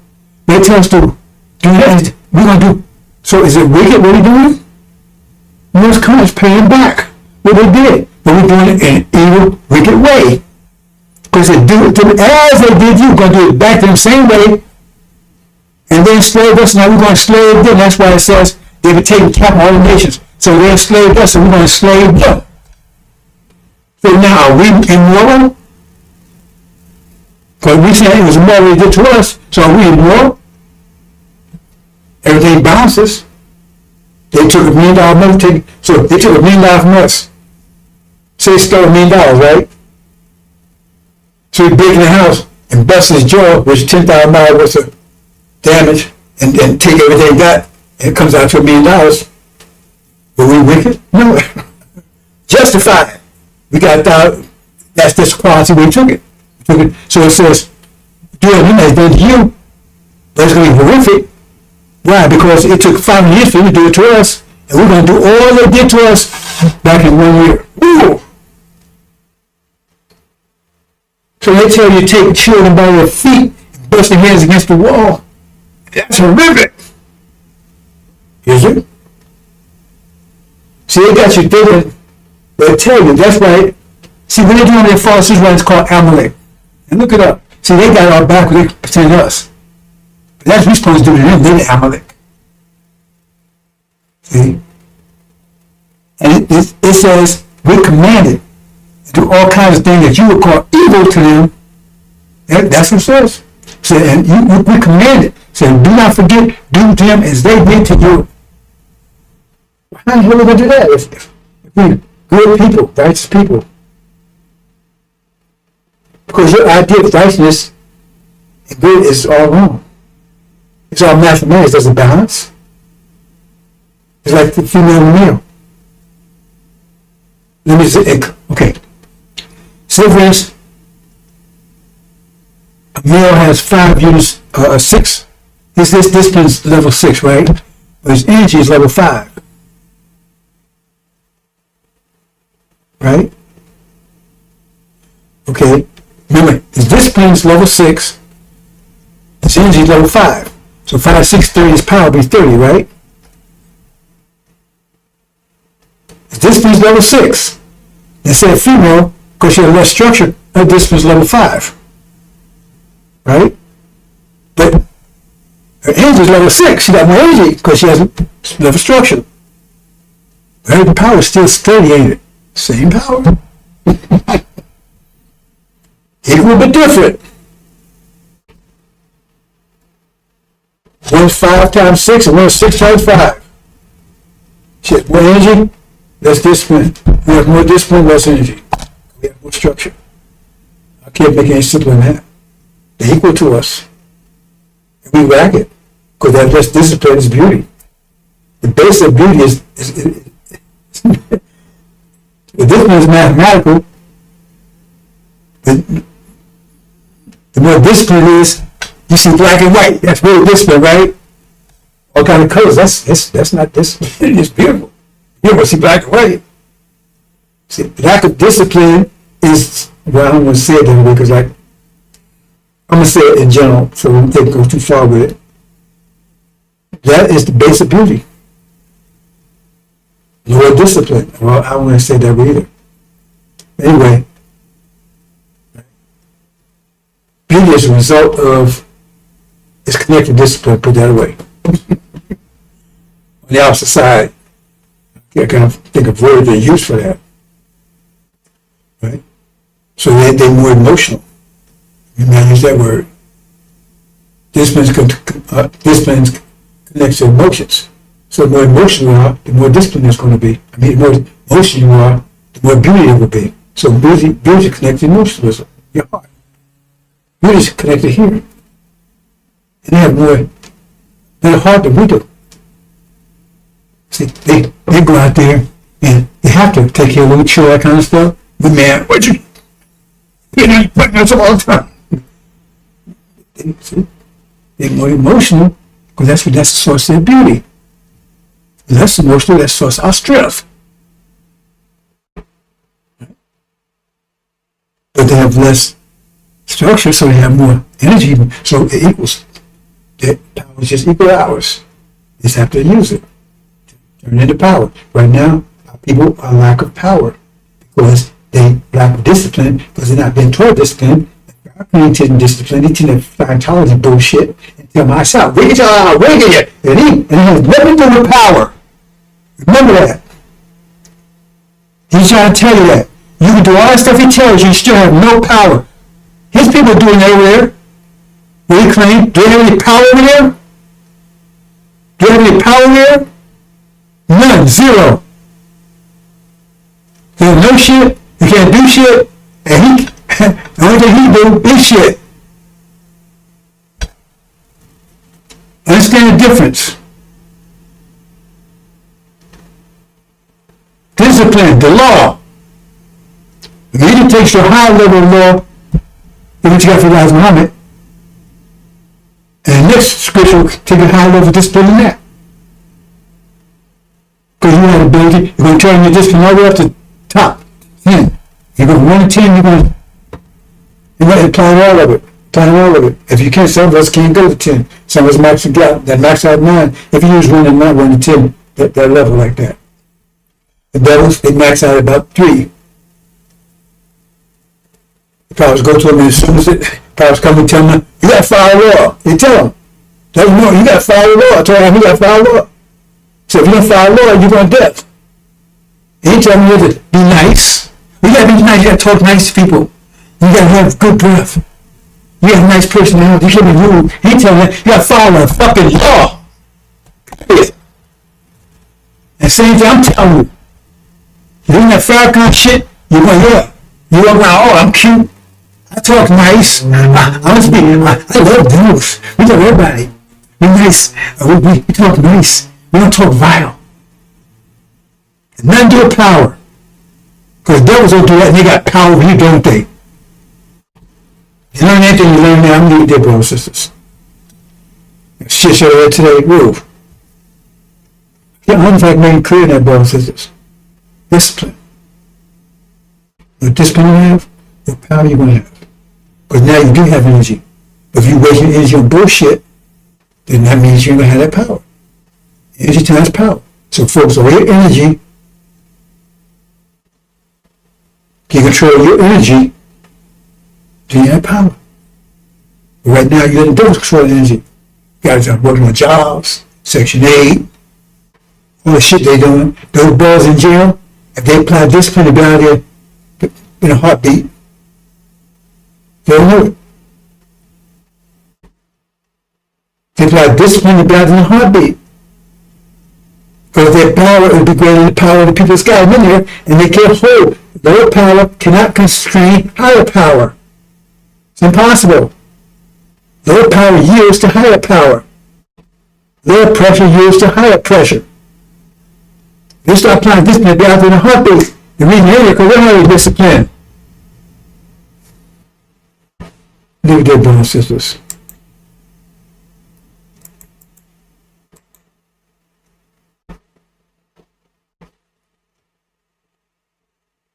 Here, equal. Your sisters apply discipline. You gotta apply discipline. They ain't gonna put you on. Nobody's gonna put you up on a pedestal. That's why soon I'll come and give you the same knowledge that the men have. Because they will teach you obedience. I tell you obedience. I'm telling you discipline. And now you have the same power to have. And now because right, you complement each other, you share your power. You love each other because we're two sides of the same thing. Right? One don't dominate the other, and really you love it better. Right? But when you look at each other equally, then you see how they smile at each other. She's not looking like she, oh man, I better be nice, kick my ass. Then you respect each other, and you love each other more. Discipline.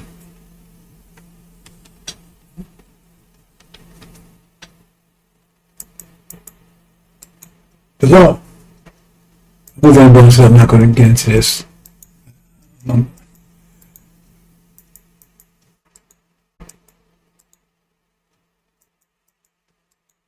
Over this and look at my previous ones. Explain all of this. Let me play this. I believe that America can be beautiful. How can America be made beautiful? Now, family, listen. My brother Imam Waterford and I have had disagreement. But his followers and mine have never given each other as much as a bloody nose.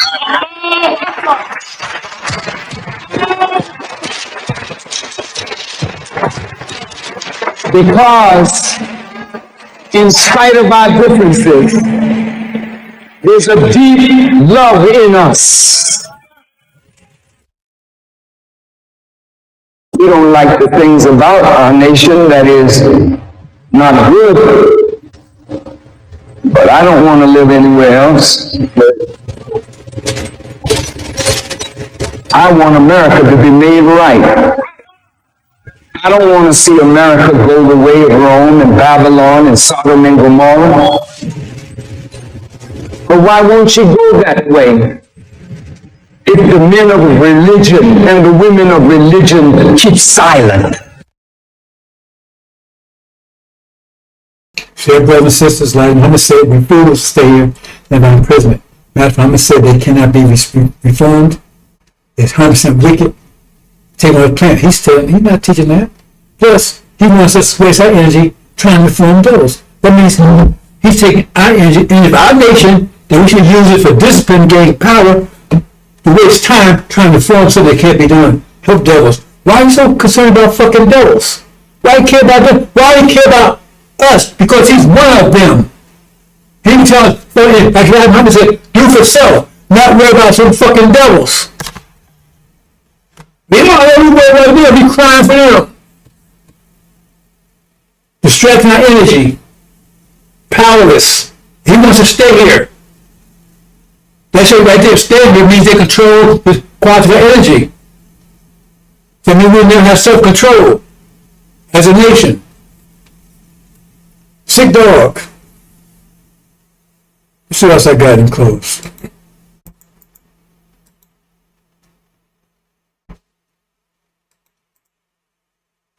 These clowns. All these people. Was grievous chastisement. Just walked through some of them. Called himself Son of Man. Total fool. Total fool. And all of them, the same thing all got in common. See? American flag, they all got the same thing in common.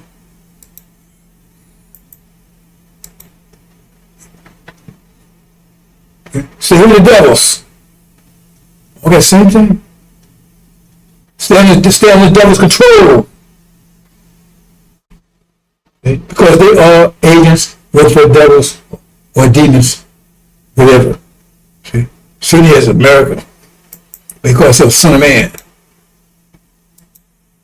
And these clowns. We ain't going nowhere. This guy, he probably a doctor at Wesley. Talking about the sun's our problem. Well, then we should go back to Africa, right? That boy is stupid. And these two right here, certified idiots, certified. But that's their teaching right here, so that tells you something on it. Look at this clown. See? Then a star. Fool. Oh, in a few more days, they catch up these clowns. You can't imagine what's going to happen to them. It says the most grievous chastisement.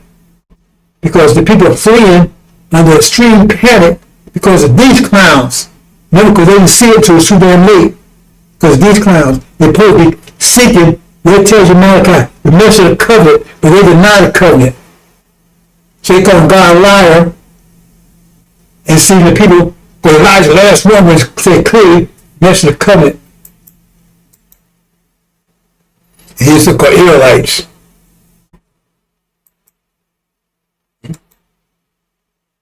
Gonna get rid of them.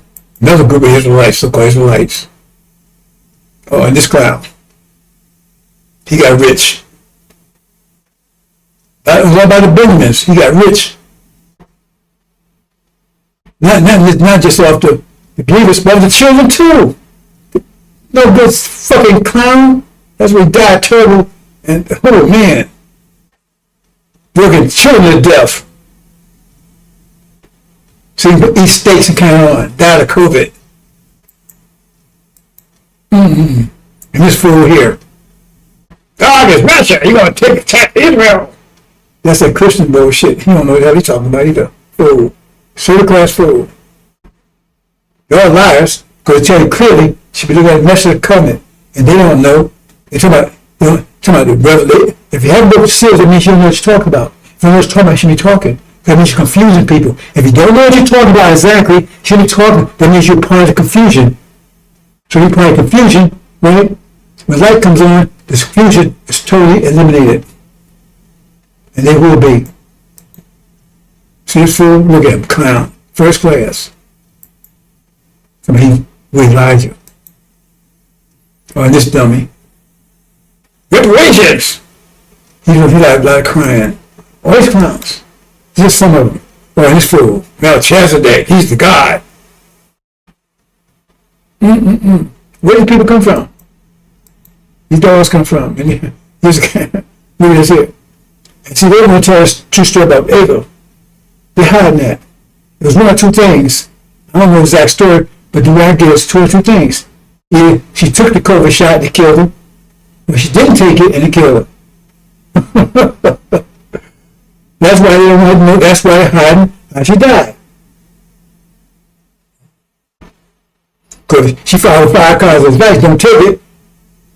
Then, he died because she listened to him, or he didn't follow his advice, took it and killed her. That's why he keep it quiet. All these clowns here. That the Nuri, that boy is a stone cold clown. He is. You know the stuff that boy say? Total fool. Total fool. All of them. This guy right here, I think he takes meat in the back. You know what I mean?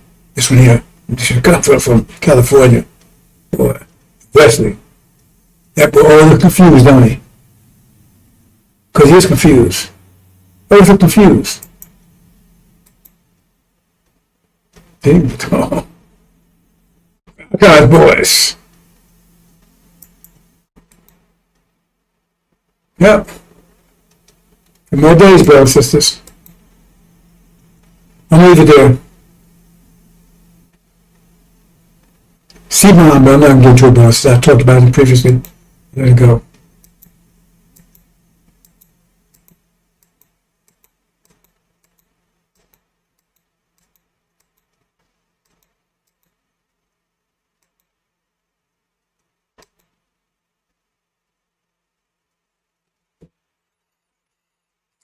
It's here.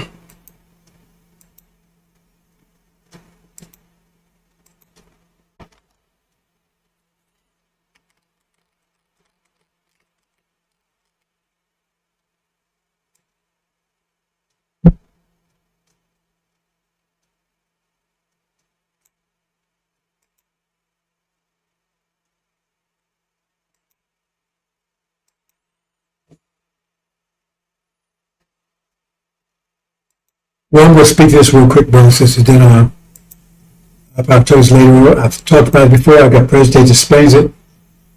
Right? The pillars. This is where you get discipline. This is the tools to master discipline. Consequence, torque, current, then slots, zakat, fasting, hajj, what they really mean from a mathematical point of view, not the sunnah point of view. Consequence, torque, courage, zakat, balance, fasting, energy, hajj, unity.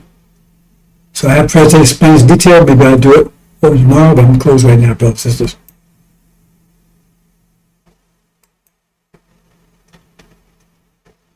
That's right, God both of us being underwater while they're the ones holding us underwater.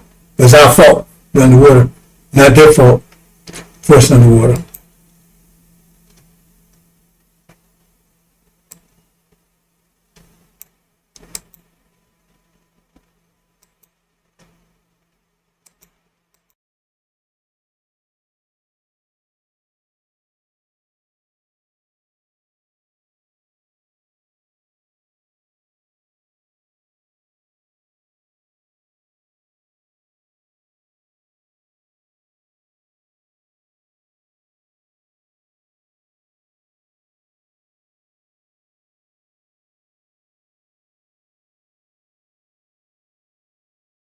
We have a lot of that going on, so we're taking care of our farmers. We can't let our farmers not have anybody,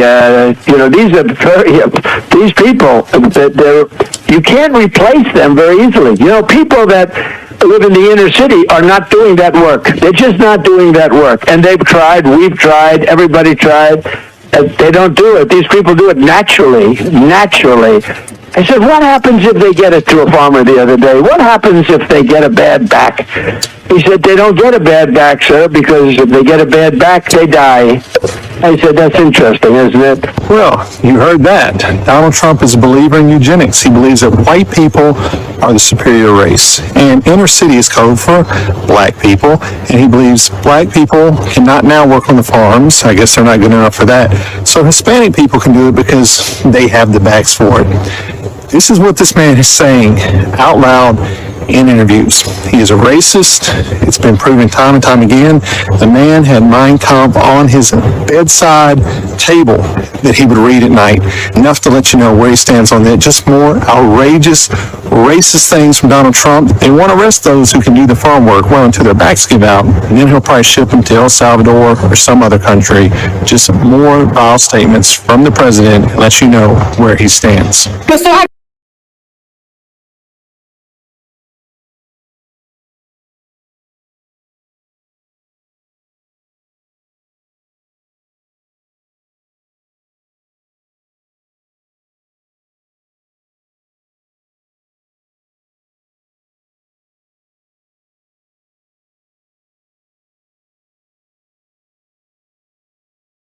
When they were arresting people for praying outside of abortion clinics. I mean, I do think the UK, and I say this as, you know, someone who is half English, I think it's like reached, or it is quickly reaching a point where democratic reforms are going to be pretty tough because of the demographic change.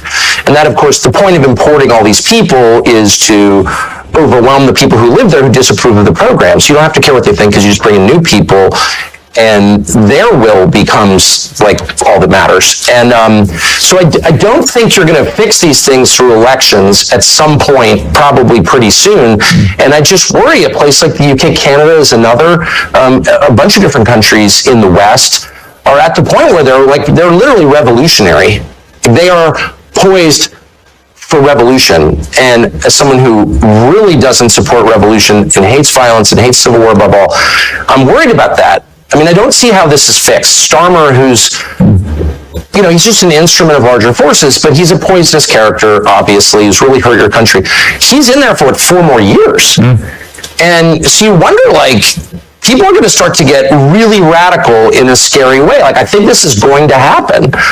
And the people in charge don't seem to care. Well, you're already seeing it. You are seeing the anger beginning to manifest itself. And I completely understand the anger. I don't, like you, I abhor any form of violence. But I do understand the anger when you have, you know, Keir Starmer campaign. I'm going to smash the gangs that allow these little boats to come over the channel, delivering tens of thousands of people illegally into the country. And they then get put into these so-called asylum hotels where they're given a pretty good lifestyle. Certainly a far better lifestyle than many people really struggling at the moment in the UK. And of course, far from smashing the gangs, it turned out yesterday that he's smashing new records for the number of people coming in illegally on the boats. It's out of control. And the British public are reaching a point of saying, we are done with people coming in illegally and being treated better in a more comfortable and more luxurious manner than we treat our own people. Well, the whole point is to humiliate and degrade the indigenous population of the British Isles, the white population. I mean, that's the whole point. And are they really going to do something about it? What would that be exactly? Are reaching a point of saying, we are done with people coming in illegally and being treated better in a more comfortable and more luxurious manner than we treat our own people. Well, the whole point is to humiliate and degrade the indigenous population of the British Isles, the white population. I mean, that's the whole point. And are they really going to do something about it? What would that be exactly? You'd really have to force a lot of people to go back to their countries of origin, millions of people, and you need to do it really soon.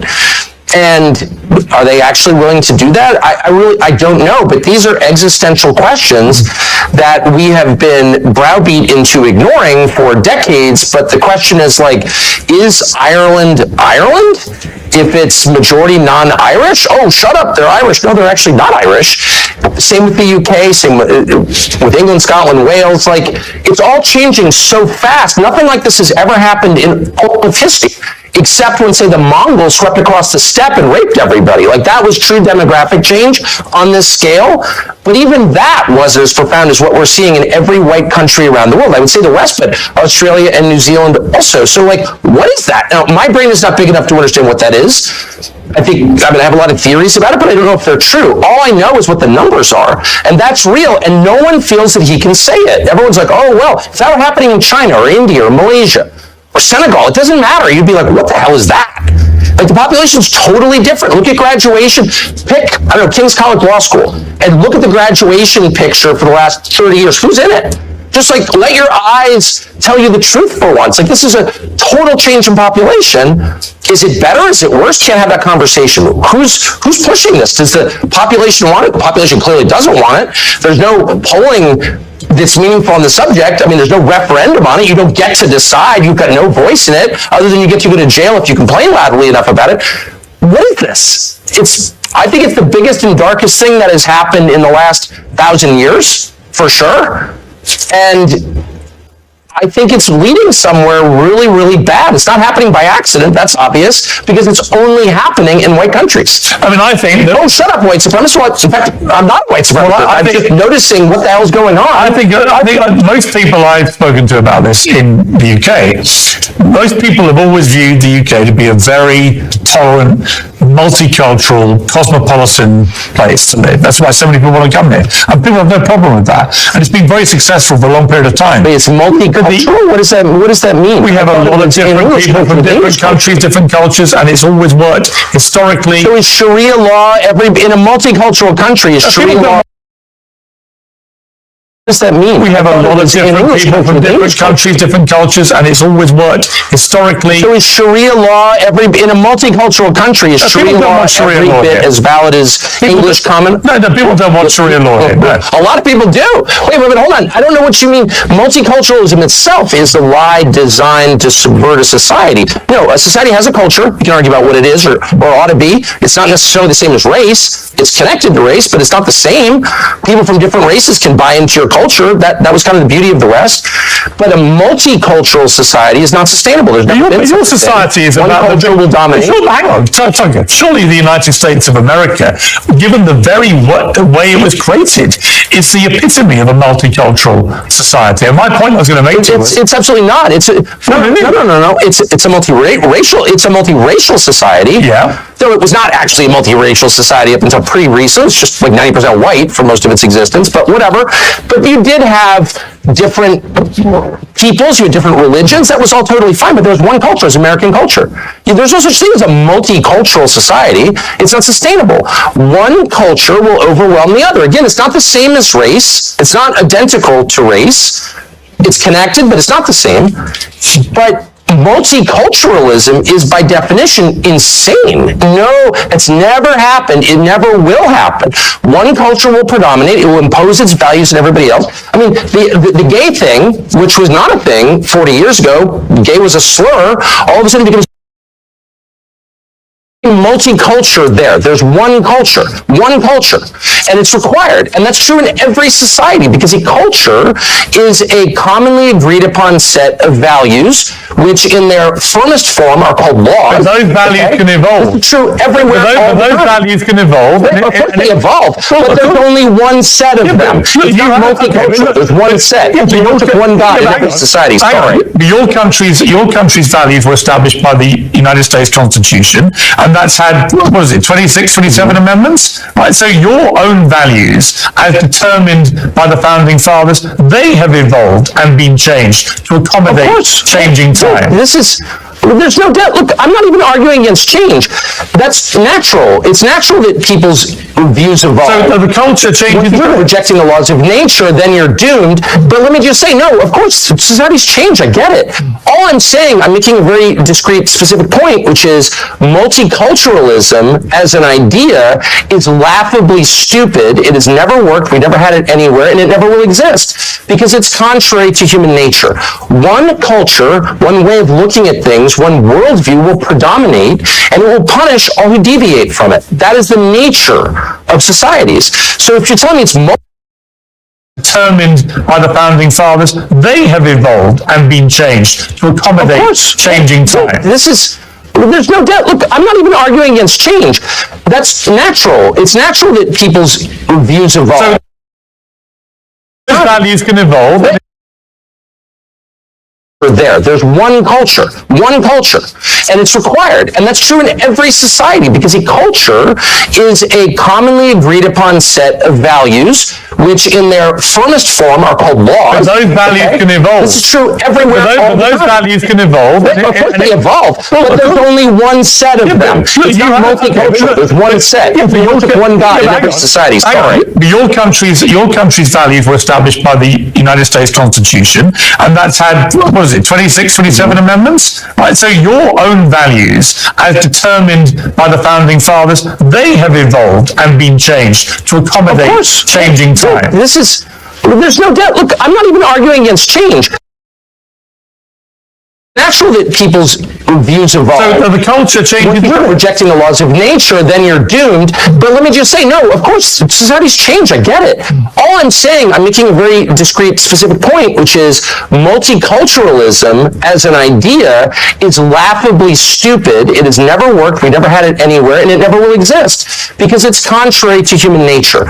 One culture, one way of looking at things, one worldview will predominate, and it will punish all who deviate from it. That is the nature of societies. So if you're telling me it's multicultural, we can all live and have radically different values, that's just not true. It's never been true, it never will be true. So you're having one worldview predominate over another and dominate and suppress all dissent. That's just what it is. I would point to the United States of America and the United Kingdom as two shining examples, albeit not completely without their flaws, the shining examples of places that are deemed by the rest of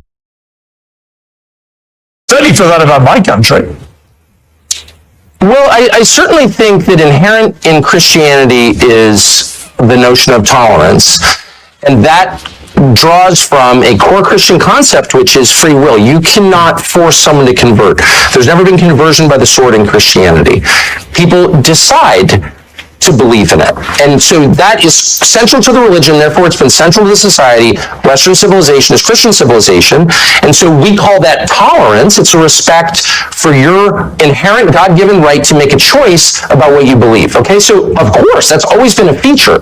My only point is, a society has a commonly agreed upon set of beliefs, rules, and laws that are the definition of the society itself. That's what society is.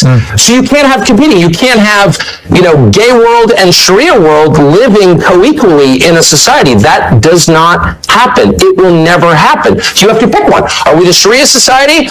Are we the party time gay rights society? Which one? And you can't face that reality, so you're just sort of snoozing along until the inevitable point where you're going to wake up and be like, my values have no bearing on what our society is anymore, because we've been invaded by other people with a totally different worldview, and they're now in charge. And that day is coming very soon for your country, and maybe it'll improve it. I don't think the UK could be a lot worse than it already is. It's this kind of disgusting, sad, self-hating, suicidal island that was once great. It kills me to see it as a half English person, but that day is coming. It will change. You will either decide to be Western or Eastern. That's a choice that we're all going to face. I don't want to face that choice, but it's being foisted upon us by the architect. That's a choice that we're all going to face.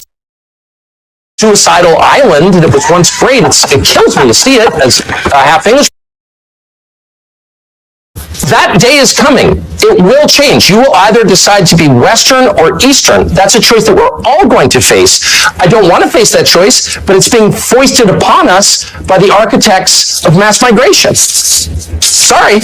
I would question your characterization of my country as a sad, disgusting, suicidal nation. I feel none of those things. I feel very happy to be in the United Kingdom, and I feel that there are lots of very happy.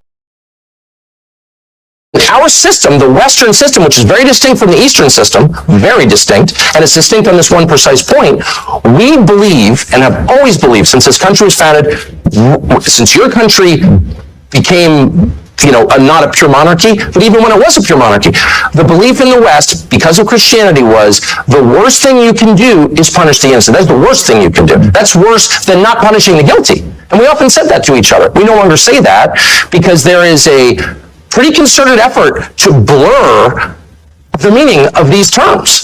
But I'm not going to be deterred from defining words precisely. Terror is murdering people, killing people, punishing people who committed no crime.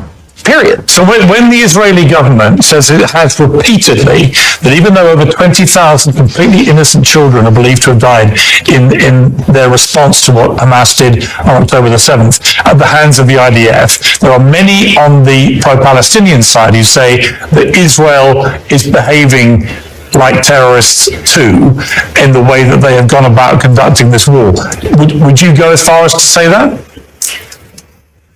One of the things that I really object to now is this relentless focus on Israel, which, by the way, is a foreign country that I have nothing to do with.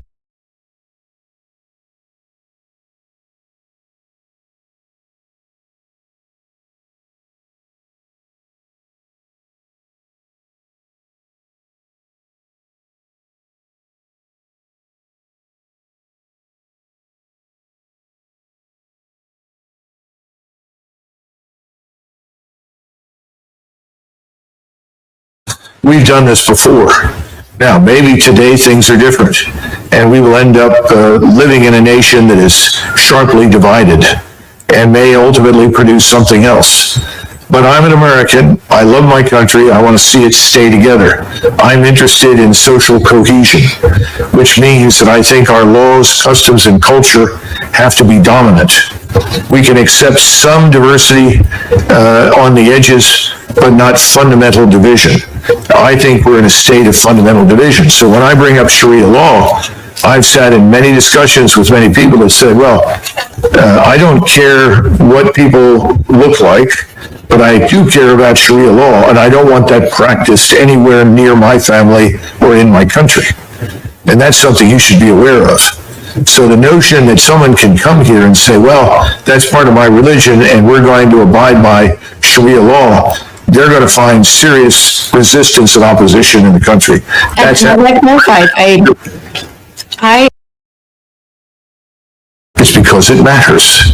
It's this thing we call societal cohesion. Nations do not exist on their own. They have a core population. Our core population from the very beginning was always at least 80% European and Christian and about 15 to 20% African. But when you start bringing in huge numbers, millions, who are fundamentally different from the core population, you are going to get violence, anger, and conflict. How many times have you heard people say, if you bring people in from the developing world, what do you get? The developing world. And now we've got that. You can't bring in hundreds of thousands of people from Somalia, plant them, of all places, in Minnesota, and then be shocked that, no, they're not Americans. They're not really interested in being Americans. They're foreigners living on American soil. Nobody wants to say that publicly. If you do, oh, well, you're a racist. Well, you know, the world is full of racists. The real war that's going to decide our fate is not going to be fought anywhere overseas. It's going to be fought right here inside the United States. Are we going to survive as a republic, as an English-speaking republic that rests on the foundations of Western civilization? Or are we going to become something else? One point that is The Constitution was completed in 1789. I think we had 5 million people living in the 13 British colonies. We were 90% white, that is excluding the Africans who were in the country who had been brought here as slaves. But we were 90% white, we were 90% Protestant. And this may be hard for you to believe, but the people that wrote that were trying to protect all of the Protestant sects from a state church on the model of the Church of England and the Roman Catholic Church. That's one of the reasons it was almost 100 years or more after that before people began to finally accept Catholicism as a religion, because it was viewed as political power. My point to you is the Constitution is outdated. The way we are governed is outdated. It has to be re-examined. Nobody in 1789 imagined that anybody would come to the United States except another lunatic, religious fanatical Protestant who hated the Church of England. That's what people feared. That's what they thought of. The Constitution that we have does many good things, but I would argue that the Bill of Rights is ultimately more important. The Bill of Rights is vital and essential, and that needs to be defended. But the Constitution and the way we govern and the things that we're doing, it's out of date. It doesn't fit our needs. And that's back to my comment on something given has no value. You have to earn it. And we haven't made anybody earn their place in this country. I'm talking about people like me that have been here forever. My first ancestor stepped off the boat in 1681. So we've got to get back to some notion of national service, because national service promotes national integration. It addresses some of these problems that you're discussing. Now, I know that you may not want to conform and may not want to be as I am, but I'm an American and nobody questions that. Nobody ever will. If you don't want to stand out and be questioned, then I suggest that you change your appearance, because I don't think it's life or death for you to wear what you wear. I think this conversation It's not fun, because it's leading to violence that could have otherwise been avoided. You see, every great nation, every large nation can always accept some number of people into its ranks that are different from them. It's always been the case. But if you suddenly import millions, which is what's happened here and happened in Europe, then you threaten the core gene pool. What I'm trying to tell you is there's a problem. And we can all think that there isn't, and you can insist there isn't, but that's the view. And I think it's incumbent upon all of us to address it truthfully and openly. Stop pretending it's not a problem. It's a problem. I mean, what's also a problem is white supremacy, and that's No, because you're saying you're different, you're going to remain different, and you don't think that if that's not compatible with being an American, then the hell with it. That's what you're going to do. well, then what do you make then of, white American people who convert, let's say, to Islam and choose to cover? Are they not American anymore? Listen, if they want to do that, that's obviously their business. I don't know how many are out there that do that.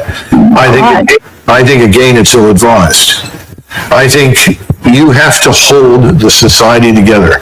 There has to be an agreement on certain things, customs, culture, way of life. And unfortunately, if you're going to practice rigidly a brand of Islam that demands certain things, and this is why I asked right off the bat, do you support Sharia law? I'm a Muslim. What being a Muslim means is I follow the guidelines of my religion, which is a peaceful. Does your religion dictate to you Sharia law? My religion dictates to me to be a good human being, to be good to my neighbors, to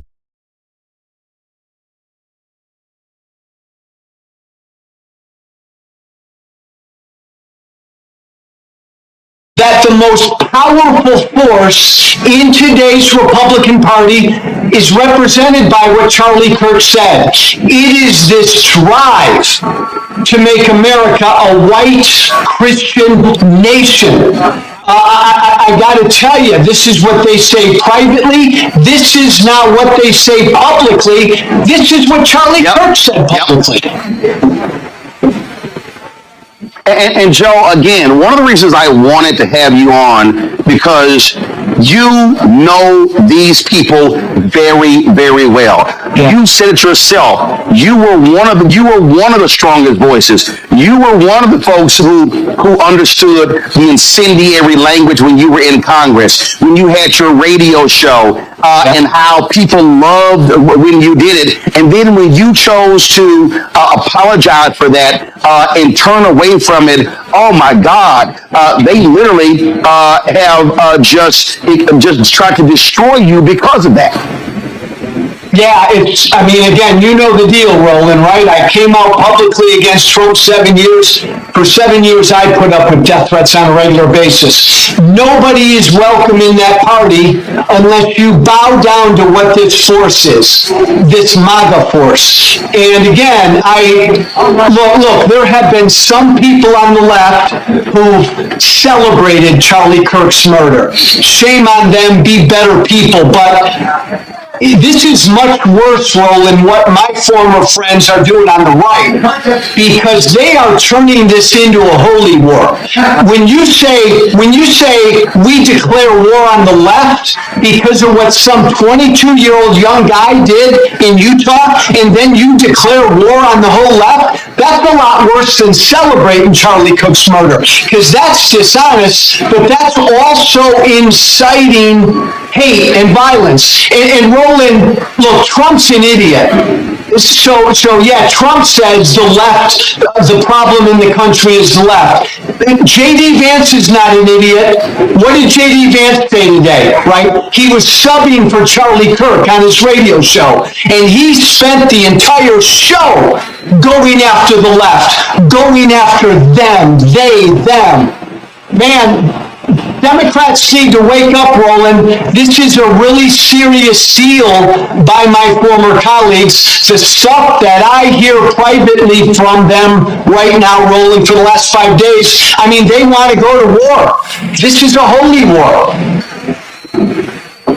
Oh, it absolutely is. And what really jumps out at me on this very thing here, Joe, and I've been saying this, I played the speech 2 weeks ago that mainstream media just ignored, of Missouri Senator Eric Schmidt, who gave a speech at NatCon, Peter Thiel's group, where he literally gave a white nationalist speech, where he said our ancestors fought for this country to be ours and no one else. He was talking about white people. He was basically saying, if you are Black, Latino, Asian American, or even Native American, America is not for you. And folks just ignored it. And so people need to understand, again, what they're saying, why they're saying it. And yes, there are many evangelicals, any very conservative white Christians who are pushing this as well. And you nailed it. They want a holy war. They want a race war. They want this to be a white country. It is clear as day. And Roland, really important point, Charlie Kirk at only 31, the impact he had because he was one of the most successful pushers of this white Christian nationalistic idea. And so I think that's why all of his defenders are out there so strenuously denying he said anything divisive, because they know if you really go through Charlie Kirk's public record, everything he said about people of color and Black women and Muslims and gays and transgenders, if people took the time to go through all of that, and that was put out for average people to see, they'd be blown away by it. That's why his defenders are like supercharged right now. They don't want that record to be seen. Today, you mentioned, and I mentioned as well, Vice President J.D. Vance sitting in to do his show. And listen to this man just blatantly lie, Joe. Play it. I read a story in The Nation magazine about my dear friend, Charlie Kirk. Now, The Nation isn't a fringe blog. It's a well-funded, well-respected magazine whose publishing history goes back to the American Civil War. George Soros' Open Society Foundation funds this magazine, as does the Ford Foundation and many other wealthy titans of the American progressive movement. The writer accuses Charlie of saying, and I quote, "Black women do not have brain processing power to be taken seriously." But if you go and watch the clip, the very clip she links to, you realize he never said anything like that. He never uttered those words. He made an argument against affirmative action as a policy. He criticized a specific Supreme Court justice as an individual. He never said anything about Black women as a group. He made an argument for judging people of all races and backgrounds by their own individual merits. Bullshit. Okay, Joe, this is actually what he said. No, Roland, that's utter bullshit. In fact, if we would have said 3 weeks ago, Blake, if we would have said that Joy Reid and Michelle Obama and Sheila Jackson Lee and Ketanji Brown Jackson were affirmative action picks, we would have been called racist. But now they're coming out and they're saying it for us. They're coming out and they're saying, I'm only here because of affirmative action. Yeah, we know. You do not have the brain processing power to otherwise be taken really seriously. You had to go steal a white person's slot to go be taken somewhat seriously. Play cut 52. But I rise today as a clear recipient of affirmative action, and particularly in higher education. I may have been admitted on affirmative action, both in terms of being a woman and a woman of color. All right, Joe, he literally said it. Not only that, Vance lied. Soros is just not fund the nation. So he sat there and flat out lied. And Roland, remind me, what's J.D. Vance's job? He's the vice president, and yet he had time today to do a radio show for a former right-wing podcaster. I mean, look what they're not even, Roland, they're not even subtle about it, what this White House is doing. They believe, man, the path to victory is fear, hate, and division. And that's what they're putting out there. That was Charlie Kirk literally going after 4 accomplished black women by saying they didn't have the brain power to get where they got. This is what he believed. And this is what MAGA believes. And that, again, Roland, broken record, that's why Charlie Kirk was so damn successful. Why he had such a big audience. Yeah, and not only that, you take Nick Fuentes, who's to the right of Charlie Kirk. The night of or the day after Kirk was shot and killed, Fuentes had 200,000 people watching him live. And so what you have this fervor.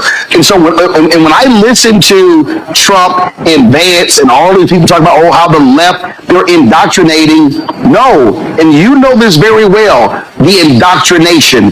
We've had people who formerly with Turning Point USA put out videos talking about how it was really this cult-like figure, this messianic figure that they sort of set Kirk up as, and how they want them to follow that. And so that's what's going on here. These people are not trying to have open dialogue. And not only that, Joe, you take Trump, okay? Trump was very clear in saying he was not going to call Governor Tim Walz after those 4 folks were shot in Minnesota. 2 were killed, including former Speaker of the House and her husband. Now today he's saying, he never even heard of Melissa Hortman, and if the governor had asked him, he would have, of course, lowered the flags to have staff. I'm sorry, he's also lying. He knew about her. He knew about the shooting, but he was so arrogant that he said, 2 Democrats, a Democrat Speaker of the House, shot and killed. Yeah, I don't care, but lower the flags to have staff for Charlie Kirk. Flies body on Air Force 2. Do a memorial service at the Community Center. Do another one at the Arizona Cardinals Stadium. Give him the Medal of Freedom. And I'm telling you, they're going to give him a state funeral. That's what you're seeing right now.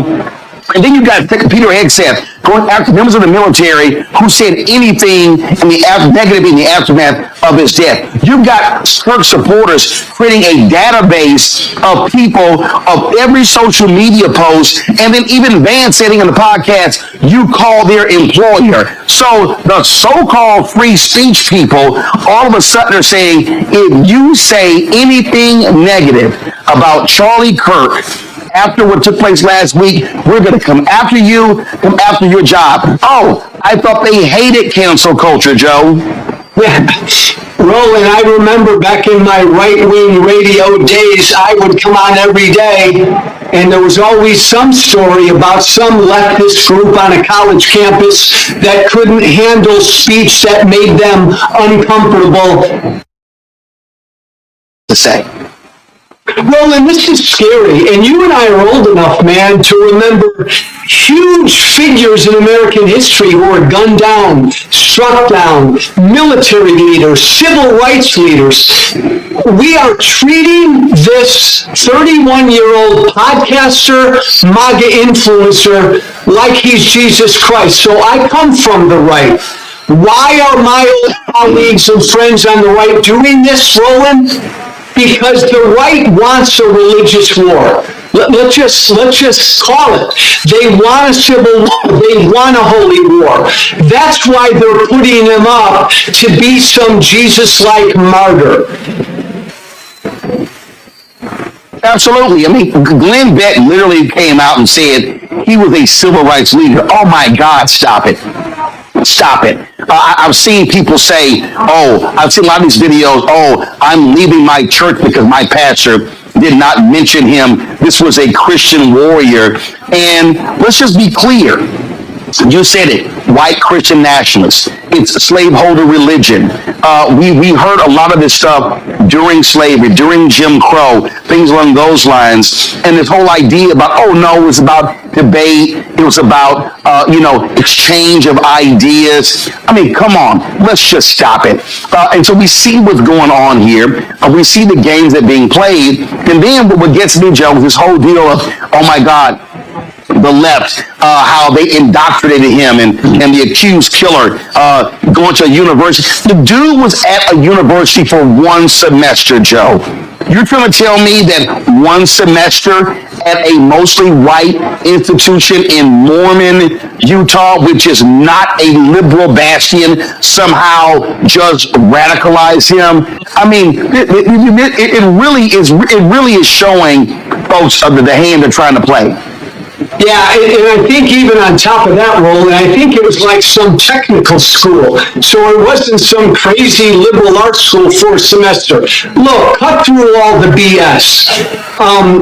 The Speaker of the House, Mike Johnson, has publicly said that America should be a white Christian country.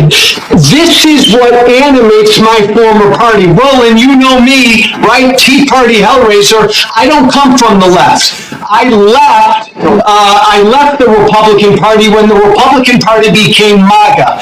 And my fellow Democrats and folks on the left need to understand, now these people are on the right. Now this is MAGA.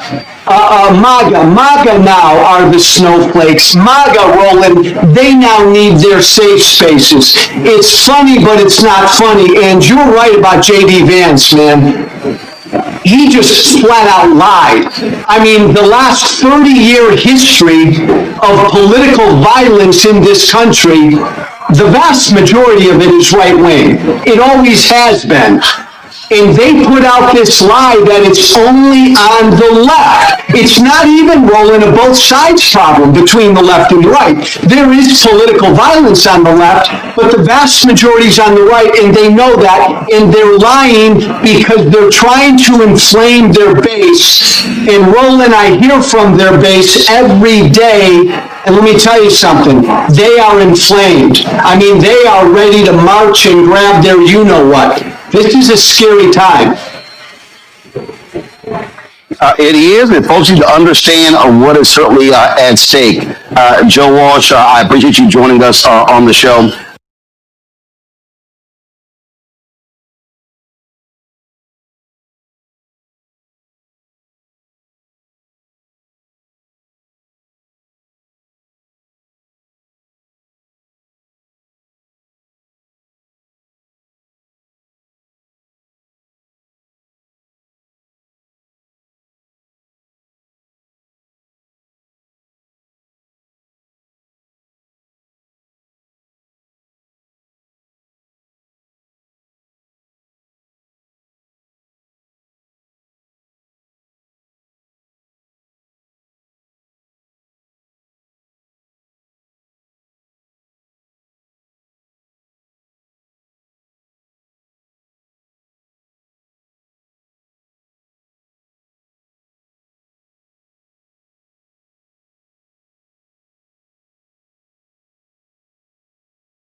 Are the cross, known by their works, What's the history of the cross? Behind the history of the cross. Murder, rape, destruction, deception, enslavement, burning, terrorizing. To maintain a slavery system, you must terrorize the people 24/7. They terrorize people from Africa and America for 400 years. Constant terror, 24/7, rape, murder. In the name of Jesus. This was Christians, not Buddhists, not Hindus.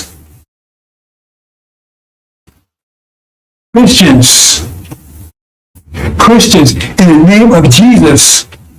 They said Jesus cursed black people. They call them Ham, cursed them to be slaves and persecuted forever. In the name of Jesus, raped our women incessantly,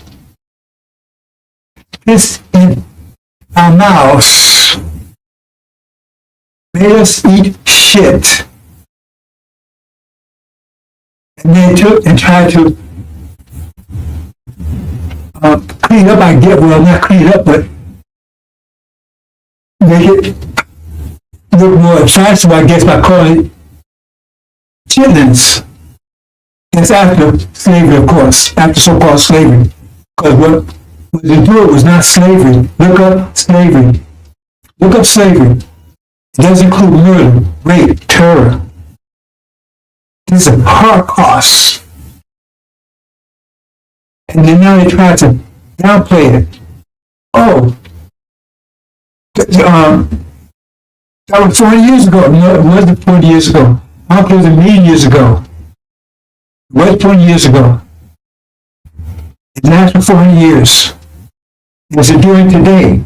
They took everything away from the slaves. Everything. Their name, their culture, their families, their religion, their minds, everything. Fed their children to alligators as alligator bait. And then they talk about what's going on in Gaza. They did 1,000 times worse. What's going on in Gaza now is simply just a miniature version of what they did. What they did was far worse than what's going on in Gaza. Gaza's bad. It's genocide. What they did was far worse and much longer. That's the legacy of Christianity. Murder, rape, disease. They wiped out the native population. The genocide and disease. Smallpox blankets. Knowing there was full of disease. Herpes, syphilis. Gonorrhea from seabird animals. So-called common cold was not common. Didn't exist here on this side of the world until they brought it here. Murder, rape. When it was written out women, there was a cross hanging from their neck. And again, they taught that there was God's will. God's will. Enslavement of our people. And they continue on even today. That's the legacy of Christianity, the cross. So where's your rap sheet? We're trying to arrest our people. Your rap sheet? What's your rap sheet? Are you going to judge people for murder when you're guilty of murder beyond imagination for hundreds of years?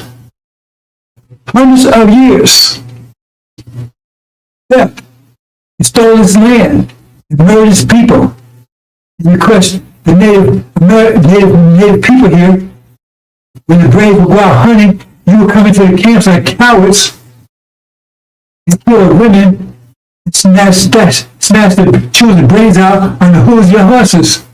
This is the legacy of Christianity. That's the legacy of it. The question is,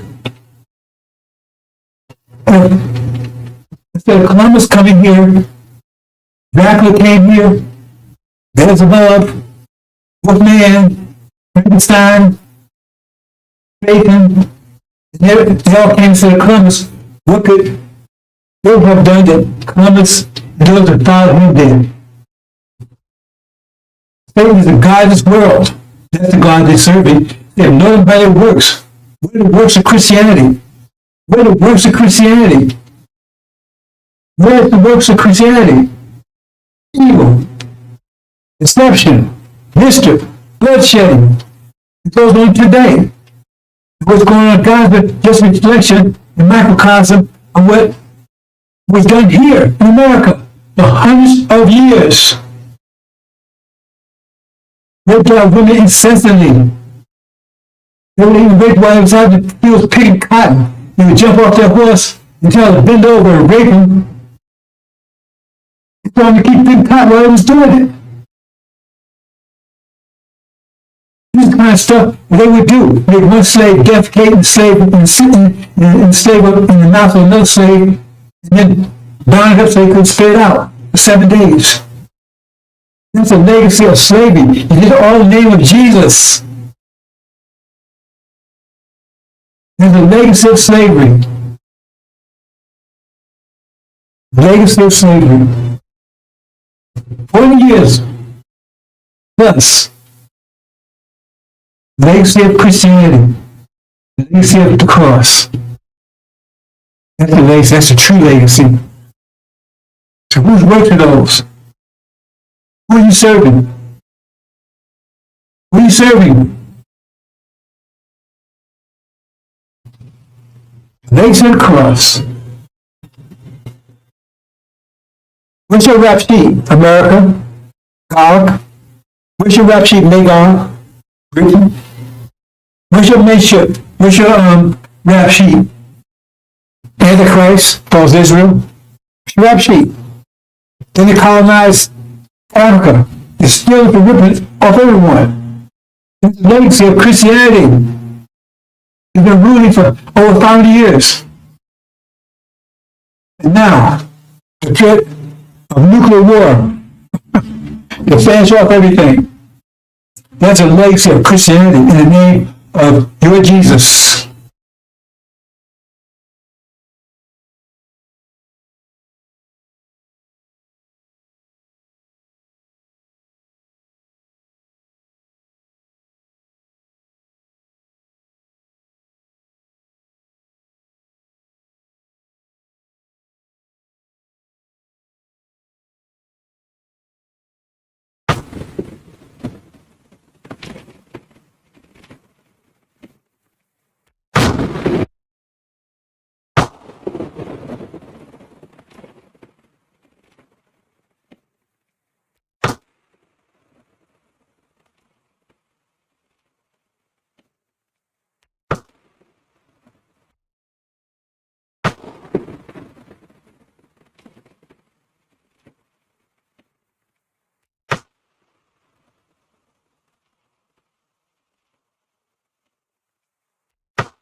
gonna make it. Sure, you ain't talking about us packing our bags and going westward or going out there in the land. Ain't no cities, no towns, no infrastructure out there. Sure, you ain't talking about that, are you? We ain't going back to Africa. No. Our sweat, our tears, our blood has earned us the right to the land. What God wants you to do is come out of their way. Come out of their pagan holiday. When you should be honoring Jesus, you are buying bunny rabbits. Inviting your children to pay eggs for some Easter hunt. Come out of it. Get the Santa Claus of your house and a tree that is the way of the pagans. Come out of it. St. Valentine's Day. What the heck is that? Excuse me. Of a name, come out of a religion, come out of a culture, come out of a way of life, come out of an educational system. People, and they will put up all the shows of North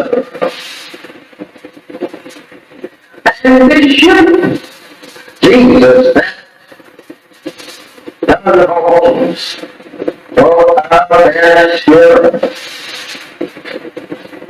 They stood and said, it is a parent. And behold, I wanted to return.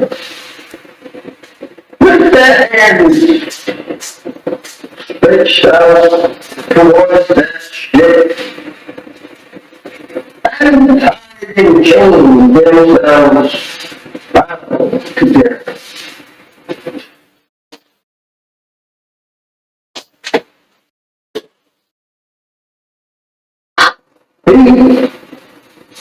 And when they were put off on this memorable shows, they took their shine that ship that brought them to our strange land, and these strange people who could not speak either one's language. Now they have to live in a strange country, and strange people who have proven to them every mile from their native land that they were going to be the West Indies that they were living with. They were going to be the people that were destroyed. They soon discovered that all this ship that they were being brought here. I don't know how we should say anything in the name of Jesus of good for us. When this ship was named Jesus, this is how that we have always been deceived by the white man. Trying to use Jesus, the name Jesus, to our off a mental sleep, thinking that we all are leaving. This is curse. My brother, this is very hard for us to people to accept today. Imagine our parents standing in front to return to that native land and people and beauty in the day. Trying to save the very thing that brought that will. You know what? Turn your faith from your ordinary life and turn it back towards our Christmas house and our arms. And if who have destroyed us and seeks to destroy us. How do you feel? How do you feel? Not wanting to return to your feet. It's trying to make love with the very people that destroyed you in your past. Do you feel? Actions. And even today, they are beating and shooting you down throughout the country. There's no justice here for you and me. Why did not you want to be separated and be returned to the Lord? I think that push. They go to your parents on the eastern shore of North crying and praying to God to be returned to that arm 400 years ago. Or you like to see them rise up in the judgment condemned for being such fools. That's not what to live in the land that absolutely enslaved them and killed them and beat them for 300 long years here. They would condemn you as fools. When I wanted to be separated and go to your arm, purification for your son. The white man said you opened. Remember that.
How's we gonna make it?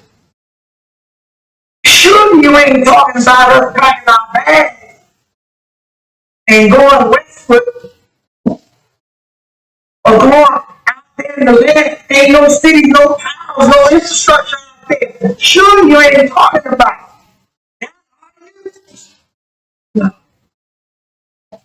We ain't going back to no. This is your land. Our sweat, our tears, our blood has earned us the right to the land. What God wants you to do is come out of their way, come out of their pagan holidays, where you should be honoring Jesus. You are buying bunny rabbits and inviting your children to pay eggs for some Easter. Come out of her.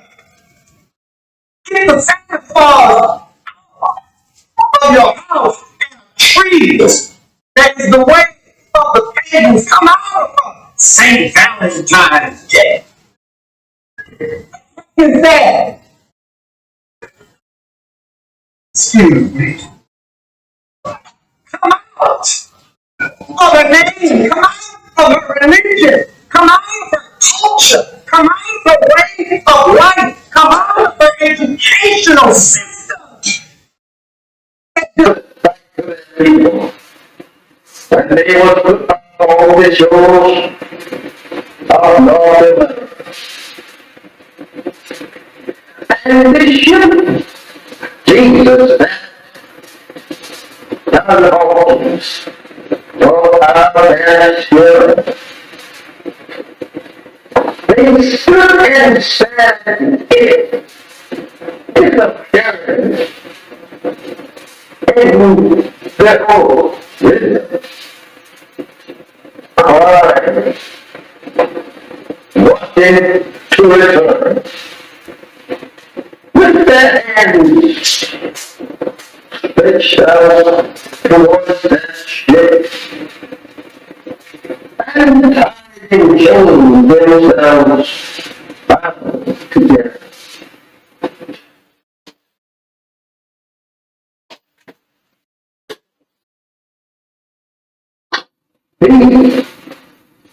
And when they were put on this memorable shows, they took their stand that ship that brought them to a strange land and these strange people who could not speak either one's language.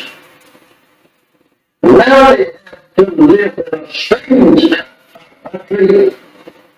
Strange people who had proven to them every mile from their native land that they were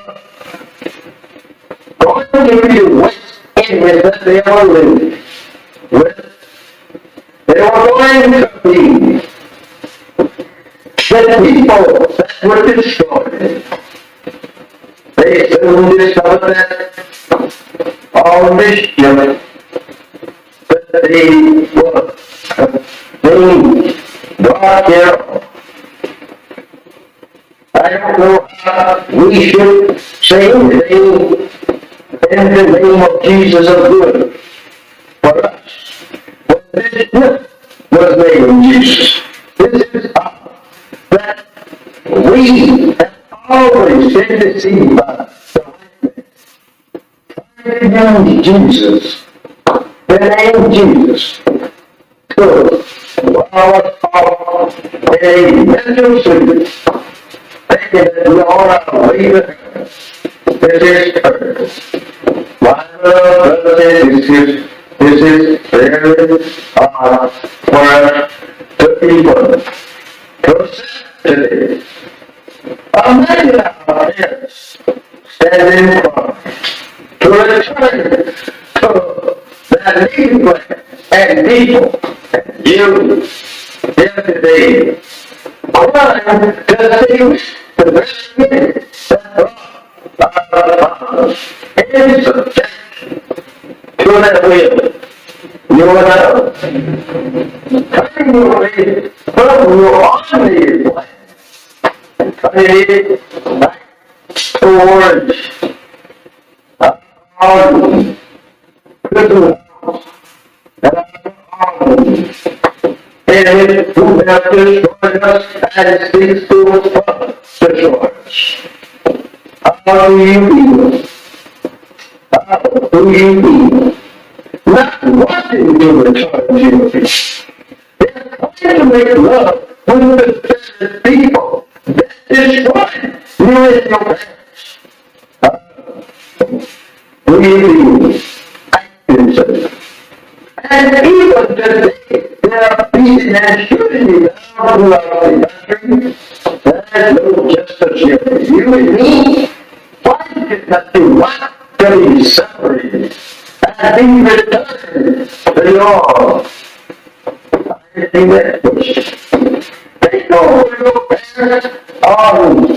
The Eastern Joe crying and praying to God to be returned to their arms 400 years ago. You like to see them rise up in the judgment, condemned for being such fools.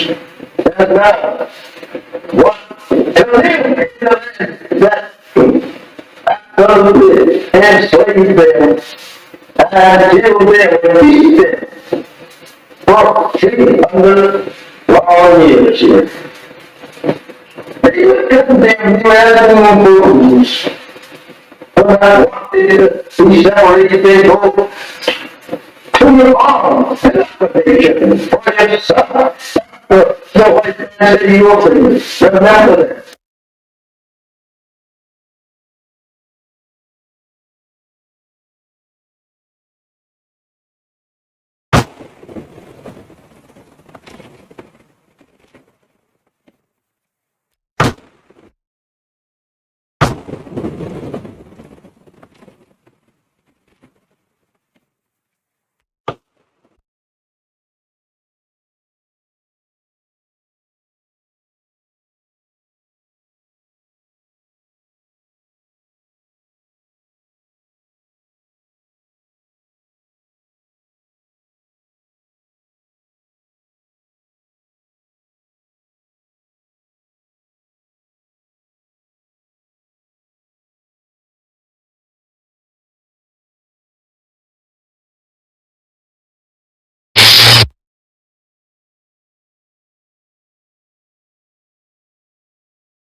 Assalamu alaikum, sisters and brothers.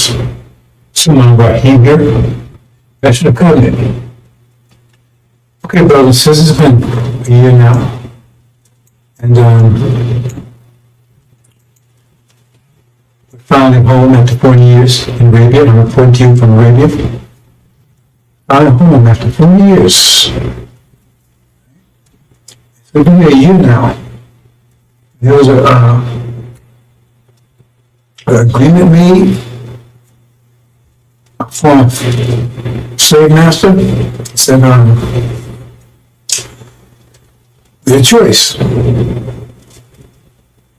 Stay here or leave. Right? So we chose our inheritance. Arabia. So we left. The original people decided they wanted to give up the inheritance and traded for a place in America.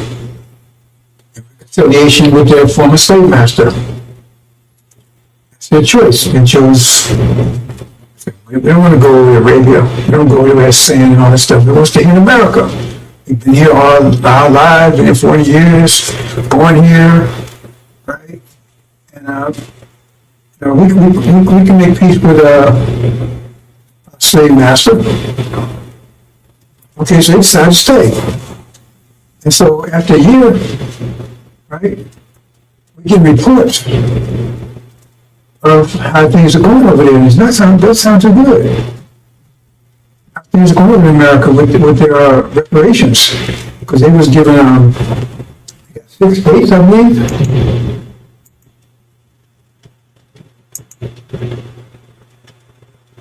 Yeah, see? Yeah. They got those 6 states right there. That's what Farrakhan told them. They was following this in Farrakhan. Farrakhan promised them, they stay there, 6 states, right, their own land, and they can make reconciliation with former slave master. They're not devils, they're human beings. They just had a rough, they were just,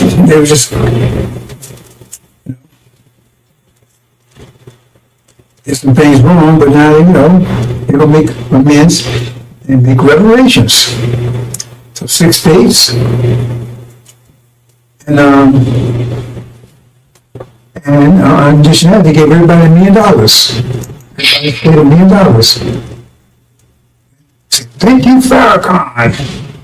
They're so happy. Thank you, Farrakhan. Thank you, Farrakhan. And you got 6 states. That's what you promised us. We got 6 states. Thank you. Thank you, Farrakhan. And this was a year ago. 6 states. Thank you, Farrakhan. Right? Everybody got $1 million. Everybody $1 million. They're rejoicing. Oh man, they're so happy. We made it. We got America, man. We got reconciliation for a master. We got 6 states. Everybody got $1 million. We're all rich. That was a year ago. We left.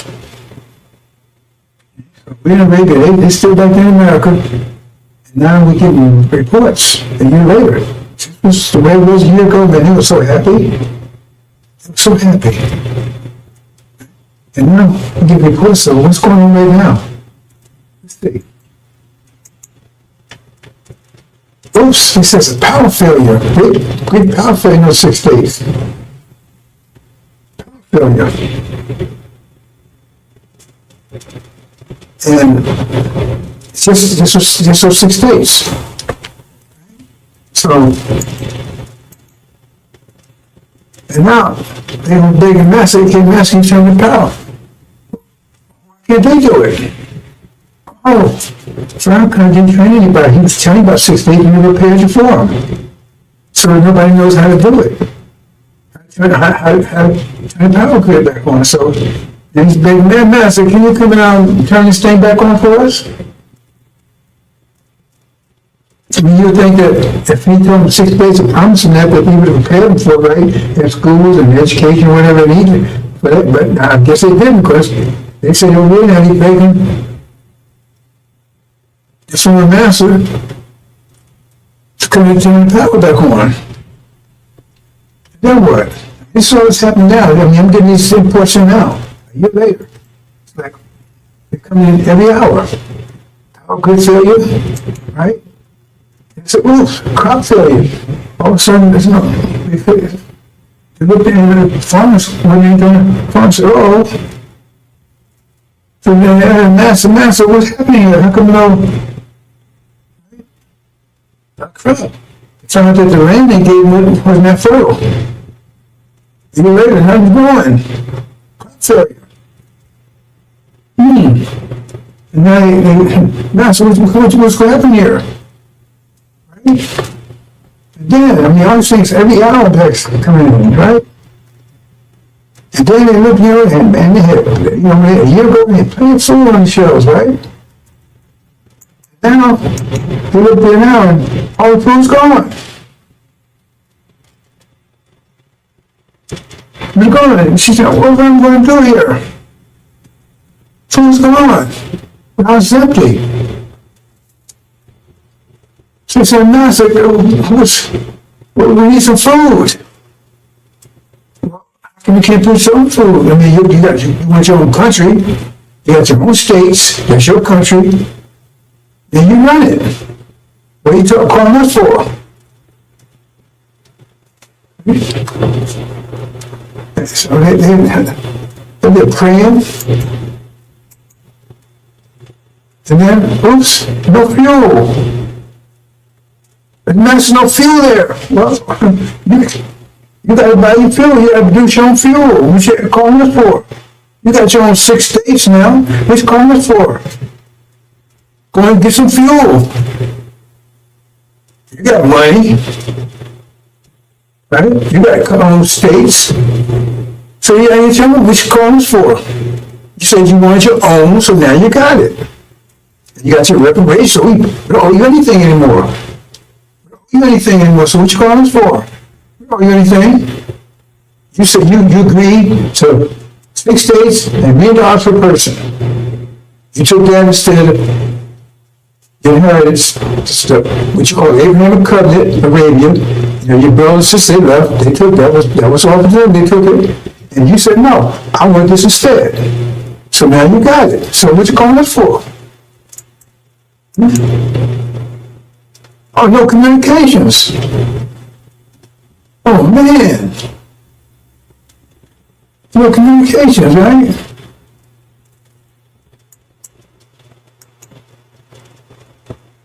No medical facilities. So what's going on? And I said, wait a minute, hold on here. What you calling us for? That's you. You got to handle that stuff. You want us to handle it for you? You want independence, now you have it. I mean, wow, this stuff's coming every hour, man. Instead of like a year, they were celebrating. And now they're crying, begging the master of the game. We've got all these problems here. I said, wait a minute, that's your solution comes about your problems. You have to work those out. No transportation, I mean, no planes or nowhere. I fly a plane and drive trucks and boats and stuff, and you go and get this stuff. What you done that for? You wanted this, you got it. So go ahead and get to train your own pilots, build your own planes, build your own boats, and right? You see what I'm saying? Transportation, build your own trucks. What you going for? The master, you said you wanted 6 states, you got it. You want $1 million per person. That was the reparations. So that if you didn't pay people to take care of this, how's that our problem? You're independent now. You're really free now. Oops, no fuel, the gas station's empty. I can't drive, eh? No gas. Yes, wow. All this stuff happened like for a year. Everything was great, and all of a sudden everything ran out. So guess what happened? Everything was good when they got it, and it ran out. They had to replace it, pay the fuel, to get the farms going. So they was left with that stuff. The factory was full. I mean, four houses full. And you had to keep. They thought that was just going. I guess they thought it was just going to be there, just by itself. They didn't prepare for it. See? And they ain't trained any engineers and scientists and architects and stuff. They didn't train anybody. So Farrakhan, he told you he don't get this for you, but he don't pay you for it. He didn't get anybody to handle this stuff. So what was that all about? So I said, Master, you don't call on me. You was here, you had it when you was here with me. You said you want independence, you want to have reparations, so you gave it to you. Well, calling your brothers over there, they left, they handled their own business. You said you want to stay here. Right? Don't have any professionals or technicians, scientists, doctors, none of that. See? I mean, that's what, you know, because I mean, if you're going to set revelation, you should be praying for that, right? So if he was telling you about revelation, you should be praying for it. If he said God said that's where he's going to get you, so God told him he's going to get that for you, then he should, like when God told Noah there was a flood coming, told him to build an ark, so he started building an ark. And so you should start preparing for the 6 states, and the reparations, apparently you didn't. So now, it tells you, look, hold it. We want total separation. I mean, look, we don't want you call us no more. We don't want you call us no more. Because you're wearing us. You run your own country. You got your own land. Right? You got money, $1 million, everything, all this stuff, right? So now we got to protect your money and everything too. No, you have to create your own money. You have to do all these things, your own wealth, not ours. So we're going to cut you off from that too. That's all economics. So they're going to tell it, they tell all the people, all the white folks, right? All the black folks, now all the black folks is either in Arabia or in those 6 states. That's the solution. It'd be one way or the other. There couldn't be no integration, that kind of stuff. That's the deal. You said one or the other. So all the black folks are here, and ain't no integration, that kind of stuff. Right? Was it one or the other? So they're there. So they said, okay, right? So they just said, we're going to take our money because we don't know what y'all doing over here. You have your own money, you have for your own wealth. So they do this. They tell all the white folks, say, protect your money. Right? Transfer your money into gold. Transfer all your dollars into gold. Now remember, they gave everybody $1 million apiece. So everybody got $1 million apiece, right? They say transfer it to gold. And then what happens is what they do is they start just printing money. Just start printing money. You understand what that means? It's inflation. Because if you got $1 million of gold, $1 million ounces of gold, say $1 million ounces of gold, understand this, and you got 1 million certificates, then you say each certificate is worth 1 ounce. If you got 1 million ounce, each certificate is worth 1 ounce. Understand that? You got 1 million ounces of gold, and you got 1 million certificates, each one of those certificates is worth 1 million. You know, if you want to say trade with the certificates, each one of the certificates is worth 1 ounce of gold. But if you take and print,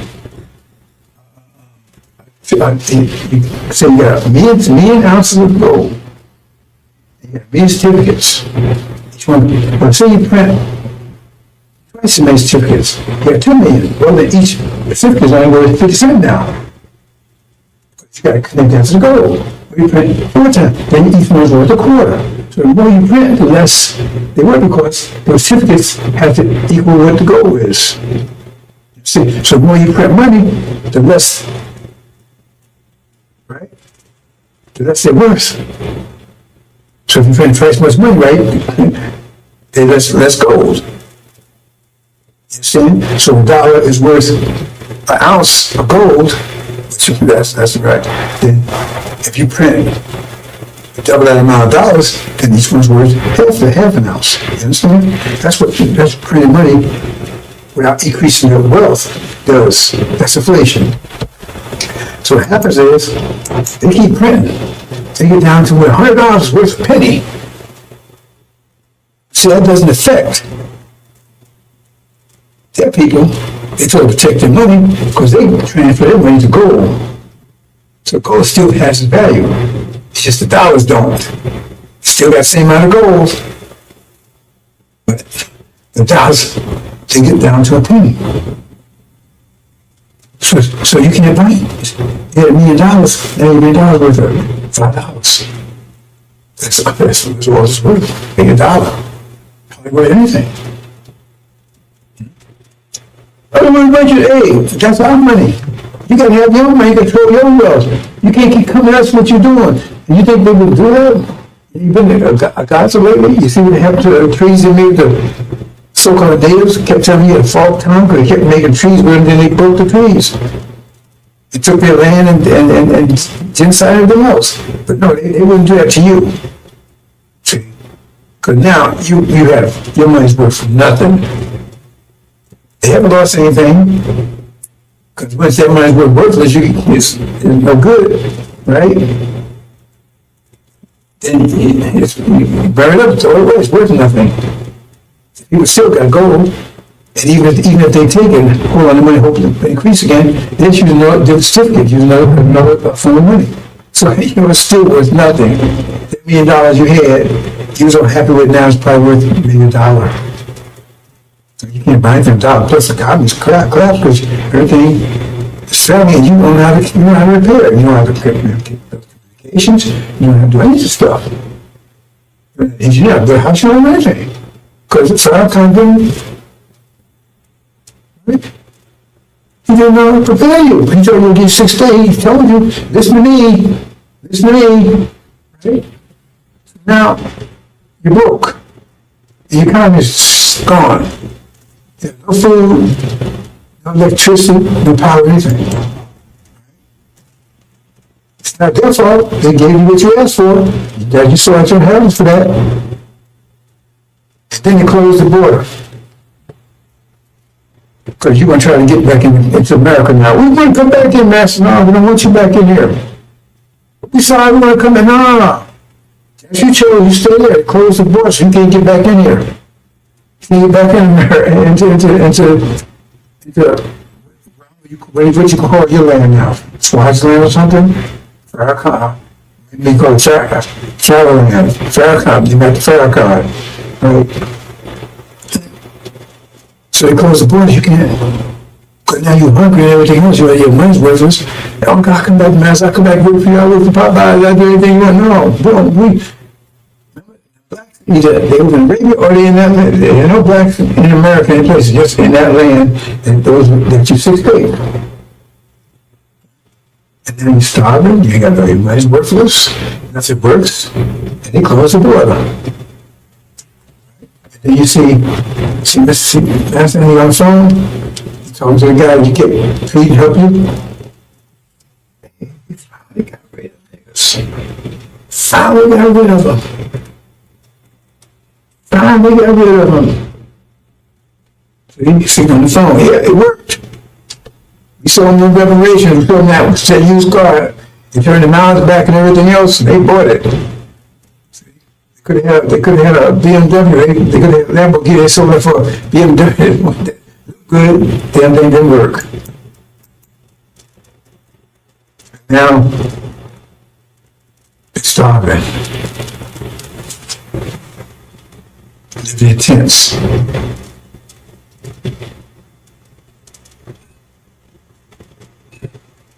Praying.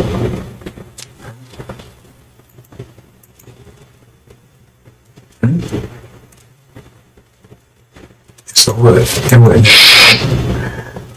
gonna do, Farrakhan? What we gonna do, Farrakhan? You told us to take reparations, so we did, but they gave us everything we asked for. What we gonna do, Farrakhan? What we gonna do? Pray.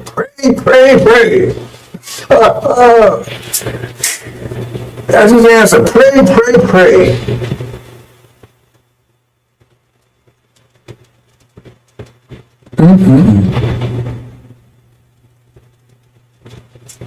That's your reparations. Like Elijah Muhammad said, get a big picture. Leaving, the blacks staying on the shore, the ones stay behind, and they was whooping their ass. But they thought you think they would give you some land to take care of you? They didn't want to do that. They go bankrupt, give everybody $1 million, how much it was? It was 17 million, that would be 17 million times, 17 million times a million is like $17 trillion, I think, something like that. What are they going to do all for you? They want to get rid of you. So now they have to see it. Because they close the border, what you going to do? When you want to fight to come out? They close the border. They got the military around there. They finally got rid of you. No more black problem, no more Negro problem anymore. Who's out of here? And those groups that's here, they're gone. And our hands are clean. We gave what they wanted. Or anything. God honors contracts. Remember he honored the contract with Jacob. He sold his birthright for a bowl of soup to Jacob. It was Esau's inheritance. And God honored it. Okay, Jacob, it's yours. You're the one. And that's the deal. Because he ain't your friend. America ain't your friend. Pray, pray, pray. That's the answer. It's homeland you was promised, you never rejected it. So now you got what you're here for. So they gave you reparations today or tomorrow. How would that scenario not play out like that? What they say, okay, you got it. Tell them that scenario wouldn't play out like that. And tell them why they wouldn't do it. And there'll be so much they can say, okay, we're going to take care of them. And I said, why did they take care of you when he was right here? He was working at Popeyes and then they get up on Section 8, all that stuff right here. Because you know they're trying to get rid of stuff right now. Trump's trying to get all that stuff right now. Because they're closing on you don't realize it. Anyway, that's just, that's what's happening in America. Wow. Of course, coming there. It's a disaster over there. I just got a call. Really? You serious? Our ambassador just got a call from I don't know what they call it Thailand or something. I forgot what it's something called right there. That system. They begging us to come and help. Can they come over here? Can we come and get them? Really? Can we come and get them? Bring them? Oh no! And even asked there's Master Farad Muhammad right there. He said, no, hell no. We ain't going to get them. I agree with that. Yeah, the Master said he's called him and he passed the word to Master Muhammad. Master Muhammad said, send him back. Listen, we can't come and get you. You chose, you made your choice, live with it. Or die, whatever the situation is. Wow. I can't do that. They actually sent a message over. Well, they did not have any communication, but somehow they got the information over to them. Said, would we please come and get them? Nope. No, tell them no. And don't waste time communicating us anymore. You got your land, you got your reparations, you got your money, you got Farrakhan's in here. Yeah, tell them, talk to them, let them straighten out for you.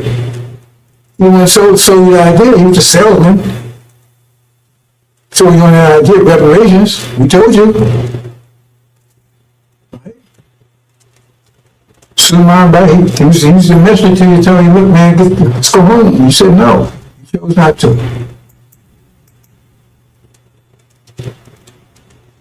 Okay, well, since that's a sad story. I guess that's it, is that it? Oh, they're not getting more reports.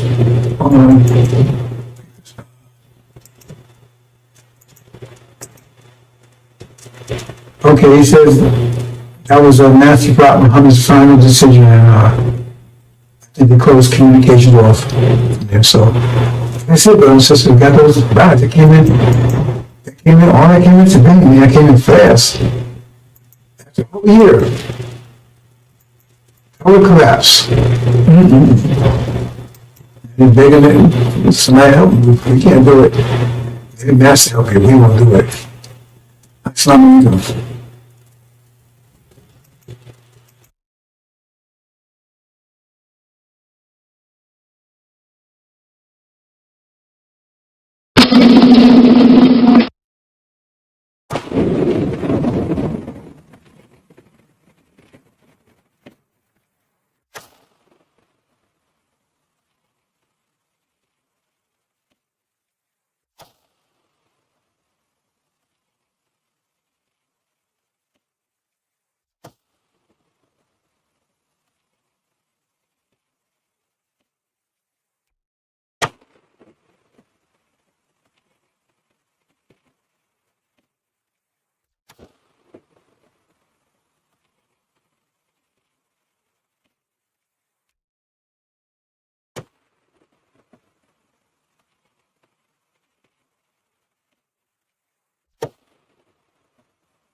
Update, brothers and sisters, got another late report in. They said, well, if you won't come and get us food, we need to send some food. They begged him, please send some food. So I'm saying, I'm going to send a damn thing, nothing, zero. He said, please just send some food. This guy that in. He says, can you come and get it? Please send some food. He says, no.